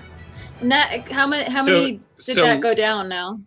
That took two? Down, it went down twice. So we have now three we're- more. No, I'll go. When you Huh? pushed, you did. I The movement of the claws took one notch, and you pushed. You The pushed torch your took two. torch So took there's two. Okay, so there's So still your two. buttons in front of you always take 2. Mm-hmm. Movement of the claws takes 1. Yep. Okay, cool. Then what I will do is for my turn. No, Well, I'm it's sorry. my It's turn. not my Not your turn. It's turn. Fahima's turn. Apologies. I want to. I guess we moved the claws the wrong way, so Just I'll Move move them to me. well, move them to Lily, who's facing the ship. I can't though. They're with you, right? Yes, but You can move them twice. You can move them wherever you want. Oh, and I you can move them twice. You can If move them to Lily. because we have enough power. Got it. I'll do That's that. right. Moving it up, pushing the lever. Either doesn't matter, right or left. Right. Yeah, twice. That's right. It doesn't matter. Very good. Yes. So you see it. It rotates. The surface with the button on it Woo! rotates out of your view. It rotates past you. Whoa. Past you, Fahima, and all the way around to where Lily is. And Lily, you see that surface come into view and click into place. There's a button on it, and you see ahead of you through your window claws reaching out to where the Oh hull wow! is. This is what Carla must have felt like all the time. Nice. So we are up to James. Yes, and so that was 2 movements, so that was 2 usage there. So there is no power on Ugo's gauge at the moment, correct? I'll go. Where are we at? 0. That's right. And now So I am in the reverse. So if the claws are in front, or the claws are at Lily right now, what's in the reverse? What's in all the way back? What button is in front of me?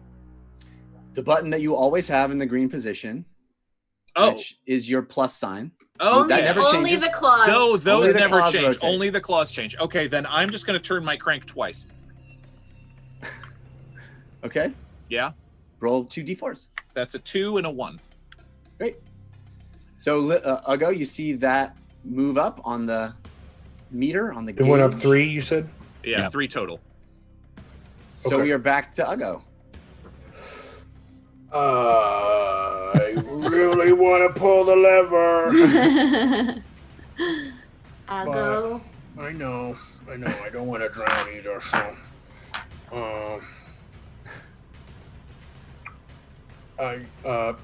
You know what? It just occurs to Ugo. He kind of, Jeff. He's looking around to see if there's any property markings on the inside of this thing. You don't. You can run an investigation check if you want. Property of Urtenfurt. I know, right?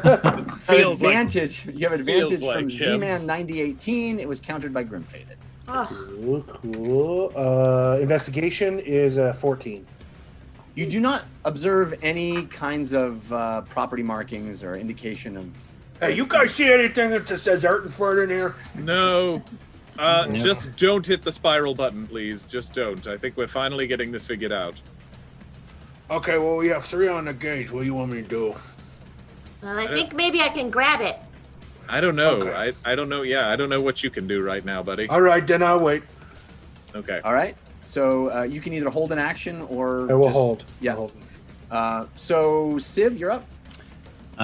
We got 3 on the gauge, so I'm cranking for 2, so that goes up to 5. Yep. And then I'm going to push the shield button just to see what it does. All right. So that goes down 2. To 3. Great. And you see a shield kind of unfold around the circumference, each of you in front of you. And it seems pretty clear that the armor class of this vehicle has increased. Okay. Ooh, All right. That might be useful. I Good. feel safer already. Does that obstruct anything, Jeff, or does that just increase AC? Just increases AC. Great. Awesome. So we are up to Lily. I take Okay. out my flask and start drinking. Hey, we're working here. Don't I'll try not to on a take that job. personally. Okay, so I You guys all realize that Jeff is just doing this so that we learn teamwork, right? I love this. Team Okay. building exercises. I'm enjoying this fully. Good. So, okay, I think I can do it this time. Do you think we need to get closer? I'm about 5 feet away. How big do the claws look? Yeah, you are within what appears to be the range of the claws. Range, like if we got Yeah. closer, we'd be too close. Okay. Okay. Okay, so I'm gonna hit this claw button. Well, hold on. Okay. Should Fahima maybe hit? You have sword? Let's try the claws. I mean, that's what we've been lining up. Yes. How many notches do we have? I mean, left? okay. 3. Won't that move the claws? What do you mean? Move? What do you mean the claw button? That she has the claw button in front of Lily right now. She's going to hit I the have the button. claw button. Oh, The- yes, yeah, yes, the- yes. The The one that button that changes operates with the it. claws rotates to whomever has the claws in front of them. I think if she does the sword, I'll go. I can't do the claws then. Right. Why? Do it. We Do the won't have claws. the power. Hit the claw button. Oh, power. Well, you, Okay, I'm gonna try it, and then if we still have more turns, we can do it. Okay. okay. So I push the claw button. All right. So the claws, you hear, Like and I they win. shoot out to No whammies. to attack these things. I need you to roll an attack. You have +4 to your attack. Okay. +4, yep. So roll a d20 and add 4 to it. Does she have advantage? You do have advantage from Lily Dumblebay. Oh, but it was countered by Grim Fatehead. You Billy just did it. I you only just got- broke the claws, didn't you? I did. You guys, I rolled a 2. You rolled Nah. a 2. Was it a 1? Yeah. It was a freaking 2. I can't even do it up to the camera. I don't know how to do it. Cute dice. Cute dice. All right, so it So was 6? a 6.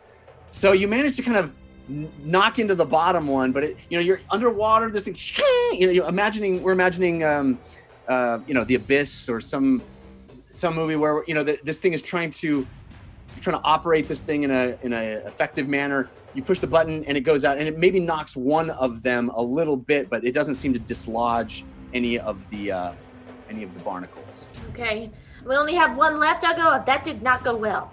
You have one action left. Should you turn the crank to gain some more power, Lily? I guess you can push that button a second time. You can repeat actions. I can? If you want. Yes. Yeah, but there's only one power left right now. That's a problem. Yeah. So I can't but if I turn the crank and then we go all the way back around to me, it's too much power. Why? Well, we won't. We don't want to go above 8. We only have one right now. We won't continue cranking. Okay, Yeah, we won't. So I'll crank. Yeah. For 2.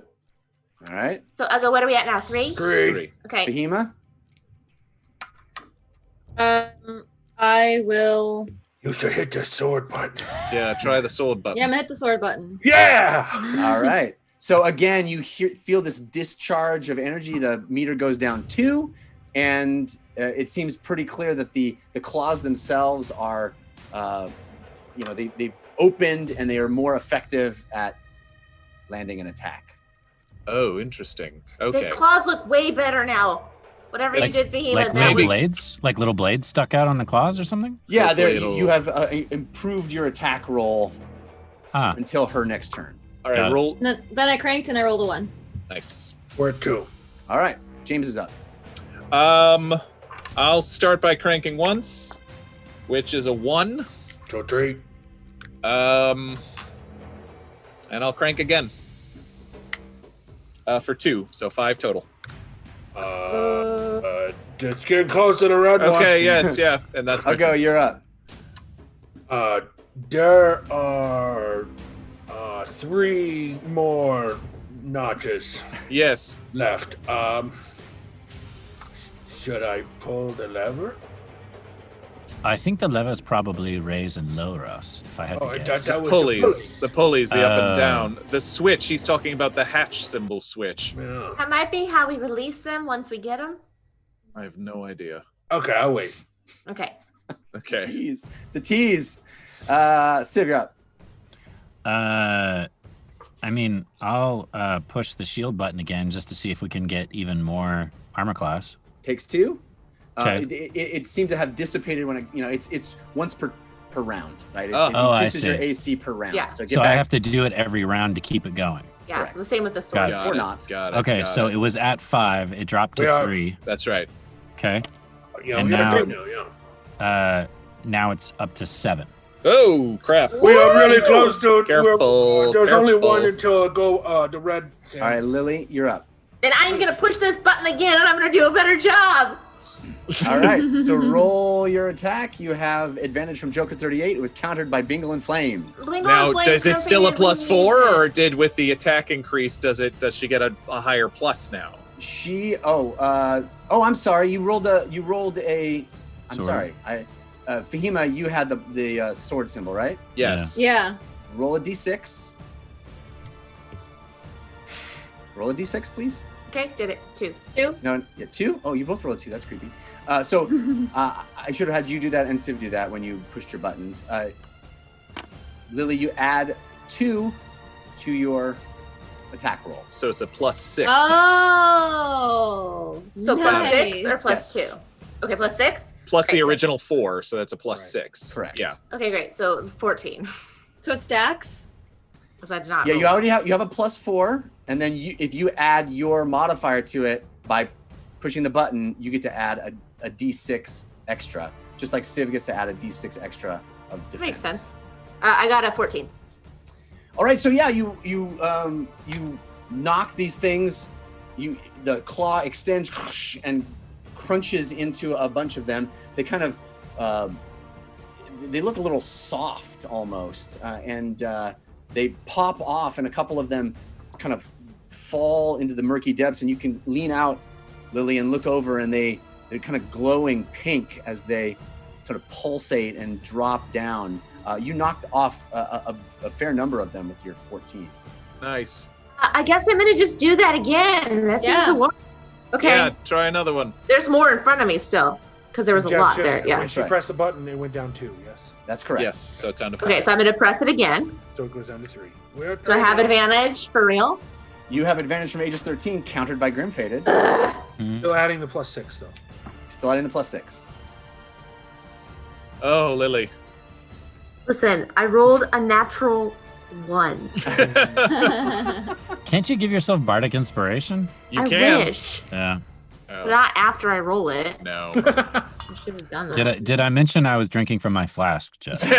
All right, so we're crunching through. Fahima, you're up. All right, guys, I'm getting the hang of it. I promise. All right. Roll the hit. Make sure you hit the sword again.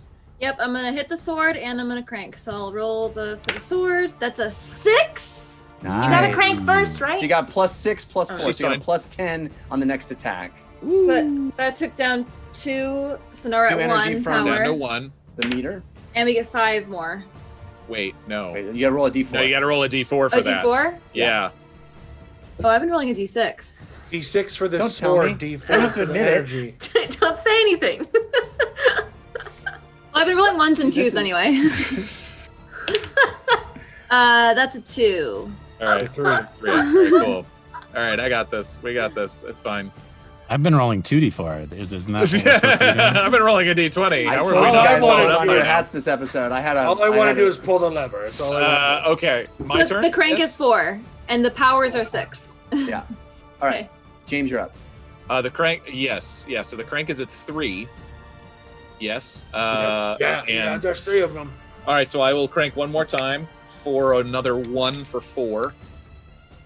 And then nothing. I'll keep it at 4. Okay. So Okay. I'll go. You're up. The dance of temptation. Do you do you, buddy? I can only imagine what's happening in the chat right now. People are like, oh, the switch. Ugo's literally like holding his arm. Yes, you can see him like. I'll go. Do you want to swap with me? Would that make you feel better? No, I want to pull a switch. Uh, I'll go pull the switch. Okay. So there's no effect to the meter, Thank Okay. goodness. but the platform underneath you, the hatch Yeah. underneath you, kind of opens in a spiral. You know how that cool like Right. pointy spiral thing, Uh-huh. and you plummet down Oh, no. into a what is kind of a an open cage, like wow, a shark okay. cage. Yeah, right. But Oh I'm in my the water. God. I'm in Yeah. the water. Not yet. Okay. It closes above you, and then the sides retract up, and then water gushes in, and you hold your breath. Okay. Yeah. Okay. Great. Ugo? Okay. Oh. So you're able to do an act. Yeah. No. Good There's a clear mechanism to go back up. Oh, It would okay, Pop okay. you back up. Okay, I got you. Thing opens, you pop back up. You're soaking wet. You're back inside, but you were in the water for a moment, in a cage. Guys, that was awesome. Why I would want it to do have it again. Why would it have that function? Maybe there's if you like things in the bottom of the ocean, you want to get them. I'll go Okay. swap with me. yes, in case you want to get outside of the But I want to go apparatus. down. Yes, but maybe I could do a bit more ranged damage from underwater down there. Oh, okay. I'm sorry. I don't want Oh, to take away your come on. fun. He's been waiting so long. It's Swap fine. with We're me. trying to do a job. It's okay. No, I know. We'll have yeah, I fun swap later. with him. I swap. All right. All right. Ugo uses his movement action to swap into James's position, which is the green position, fittingly. Fittingly. So Ugo, you are in the green position, which means you are behind Lily. She's Yeah. at your back. To your left is Civ. To your right is Fahima. And there's a plus button and a crank. And there is a plus symbol in front of you. That's correct. Right. So that was Ugo's turn. Civ, you're up. How many points do we have on 4. 4? Mm-hmm. Make that 6, so it's up to 6. Careful. And then I'm going to hit the shield button, which is going to drop us back down to 4. Yep. Okay, and roll your d6 for the shield. 2. 2? 2. Okay. So I have 10 plus 12? No. That doesn't affect you. That's just AC. Oh, okay. Only But Fahima's you have station affects you. yeah, it's a plus 10 for your attack. Correct. All right. Yes. So Okay. Lily, you're up. You do have a +10 for attack right now. So I am. Can I give myself bardic inspiration? I think you can. I think you Yes, can you too, can. Yeah. You Okay, can so I'm inspire. gonna give myself bardic inspiration. I'm gonna give myself a freaking pep talk because this hasn't been going well. Lily, get your head in the game. Everyone is depending on you. Okay? You have advantage from Damon 7, countered by Grim Fated. Yeah. You Okay, got it. Well, I gave myself advantage. Well, not really. I gave myself an extra D8. Okay. You can wait till after you roll to see. Oh if wait, you need it. that's right. Oh, +10? Yeah. Yeah. 21. Oh yeah. So Ah. the claws in a big sweeping motion, trying to scrape across the bottom, almost surgically. Scraping, not damaging the bottom of the hull, and a big swath of these things tear off, and kind of you see them plummet through the murky water. Big, kind of beautiful lights, almost kind of dropping down, these pink, pulsating bioluminescent orbs that were stuck on the side. The little sort of seaweed things trailing them. It's a really kind of lovely sight to see, but a bunch of them raining down through the sea. Hey, Fahima. Yeah. I just want to say a really positive thing that's happening right now is I'm totally devastating the home of all of these creatures. They Temporary home. are not getting hurt at all. It's just like we're relocating them. That's great to hear. Yeah. You can hit it one more time. I'm going then- to. Oh, yes. I'm going to. I just wanted to give Fahima a heads up. Okay, Also, great. I'm gonna hit him Lily, you have again. advantage from Don't Hate Fahima, countered by Grim Fated. Of course I do. Oh, that bounced. 21 again! I'm Nice. saving my bardic inspiration. So again, you are making a lot of progress here, scraping the bottom of this hull. You had noticed when you used your torch that there's a bunch on the underside, but you seem to be able to scrape most of the stuff that's facing you now. So we are up to Fahima. Okay, so that we're down to 2 power, right? That would be a James question. 2 notches. No, we are down to 0 right Oh, now, 0. actually. She used it twice. All right. Yes, she did. All right, I'm gonna crank with a D4, and that's a 1. Okay. Nope. But you don't have enough to hit your sword button, unfortunately. So I'm gonna crank again. Yes, you have to. I'm being told Bardic Inspiration cannot be used on the bard themselves. So am I. And that's So I another apologize for that. It's another 2, so that's I didn't 3. use it, so it's fine. It's all Yes, you no harm, got no it. foul. two. You don't have So, to. okay. We weren't able to increase the attack, but so Jeff, yeah, okay. So we just need to kind of keep going at this part of the hull, correct? Well, there does seem to be the underside that perhaps you might need to get lower to get to, but you've managed to get almost all of the stuff that's directly in front of you. It's just the underbelly now that's lower than you are in the water right now. We're looking pretty good on this front. That's got to be somewhere in the middle, right? The middle needs to be what it takes to lower the apparatus further, The right? pulleys. God, pulley down. Yes. I think you tried that before and it didn't. We didn't do have anything. power. We didn't We crank. didn't have power. You're right. At that time, All right, no. so it's my turn now, I believe, That's right. and we have 3 power. I will, I will do the pulley down. Okay. And it goes down 1 notch, Okay. and you feel the entire thing sink Mhm. down, and in front of Lily, you see the hull of the ship raise up, and you can kind of see under it now. Okay, great. And Are there's there more of definitely those ding dongs? definitely lots of ding dongs. Am I able to cast spells? Am I able to deliver the verbal component of spells underwater? Yes, you are. All right. Then, everyone, I'm going to be under there for a moment, and I will hit the lever. All right. So again, that spiral surface that you're standing on opens, Yes. and you plummet down. Right. You land on this cage, and the sides of it shoot up, and water rushes in, and you look around and you see open water. Right. And so you are facing.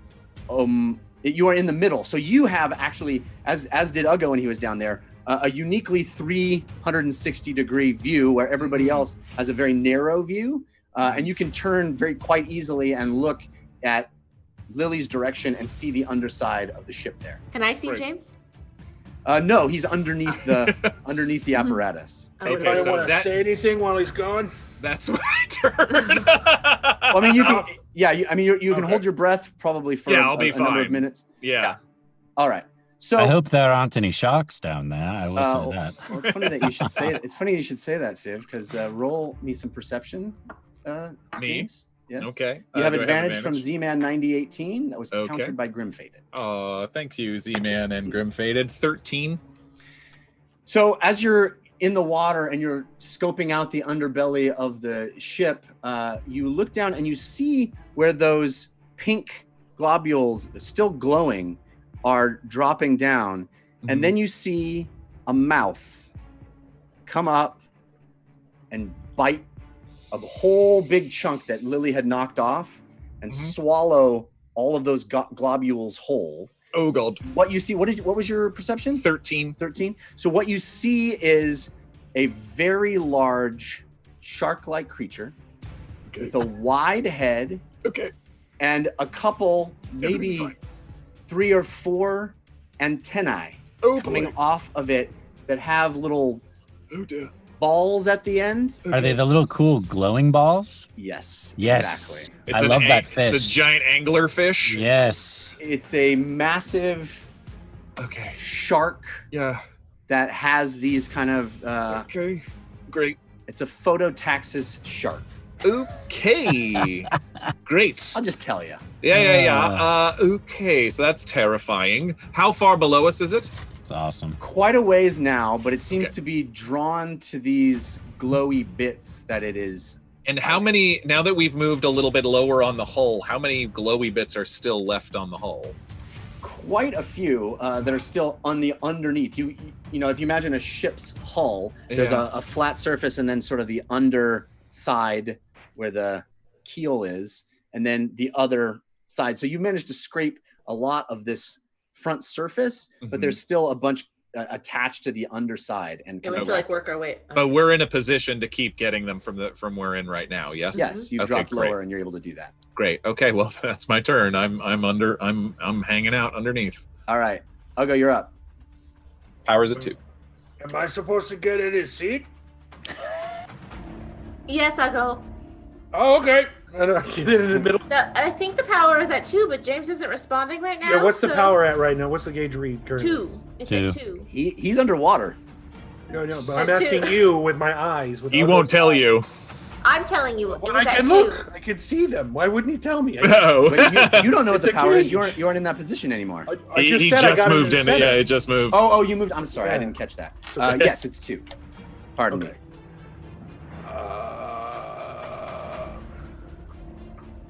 So, just so you're aware, if you're standing in the center position, he's not gonna be able to get back in. Yeah. Well, can he get in and then that would just eject Ugo at the same time? Wouldn't they just swap? Well, it's a mechanism that moves Right. up and Bottleneck. down. So you're literally Oh. standing on the top of this thing that's trying to come back up. Gonna jam it. Would Ugo know that? I'm fine. That's for why. now. That's why I even asked. I'm fine for now. I'll go, what are you doing? reading the gauge and telling you what's happening. Okay, well, What's wrong? well, I think we should move with haste. I don't know where James went, and I am He concerned. went down in the water. Okay, well, are you standing on top of him? Oh, yeah. Okay, he might not be able to get back up. Okay. And I sit back down where I got up. There's 2 on there, by the way. There's 2. Okay. Crank. All right, roll your d4. How's that teamwork working out there for you, Jeff? Going fine. I'm fine. Why are you being so negative, Jared? I'm not being negative. Yeah, you are. Yeah, a little Negative bit. Nancy. What did you get?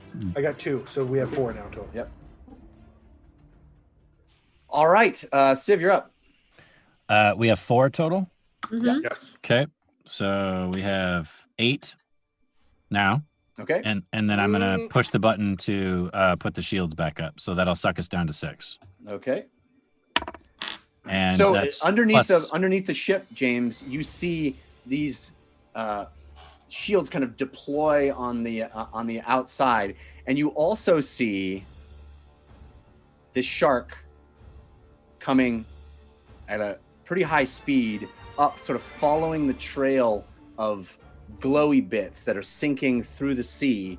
It is coming, gobbling them, and as it gets right to your feet, it opens its jaws. You're standing in this cage, and you look down into its mouth. Big, sharp teeth open wide. Its jaw distending and extending out. This long, sort of wide hammerhead thing with antennae. And that's where we're going to end tonight. What? As the shortest second half ever. I was not expecting that. Well, that's where we're going to stop tonight. I do have lots of love to acknowledge. I appreciate Demon Knight, Don't Hate Fahima, Gamershare, The Carson, Bingle in Flames, Scoundrel Lovejoy, and others. Thank you for those balloons. You are incredible, everybody. And we appreciate you. I appreciate you guys. I know this was a bit of an experimental episode. It was fun, though. You guys going with me on it. Yeah, it was a great time. I hope everybody had fun. We are here. We're doing it. We're staying home, but we're making these episodes. Hopefully you can tell your friends, if they're even a little bit curious about the show, that we're kind of doing a side quest here, and it might be a good time to jump on, even if they're intimidated by a large number of episodes in the backlog. Join us. The community is amazing. All of you are amazing. And we hope to see you next week. Until then, humankind. Be both! It started.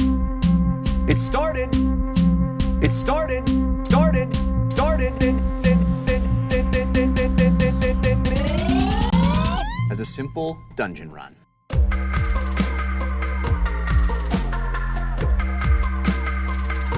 As a simple dungeon run.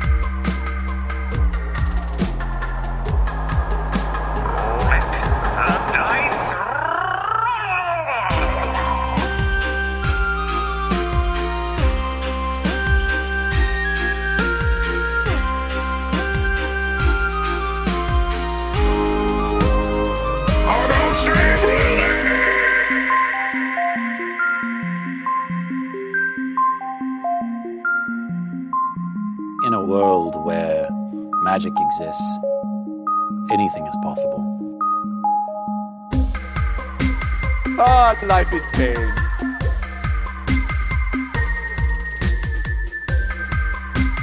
Ah, life is pain.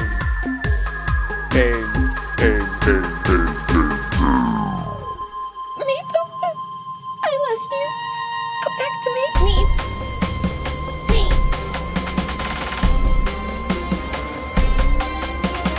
Meep. Meep. Meep. Meep.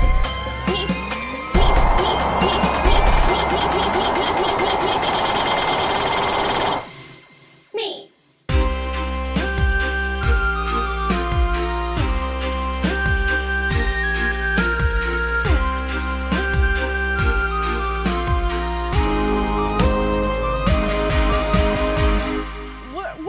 We're falling through space. No plan.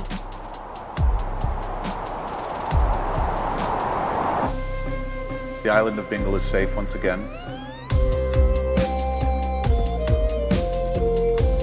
You may return to your homes. And if there are any that are willing, help them rebuild.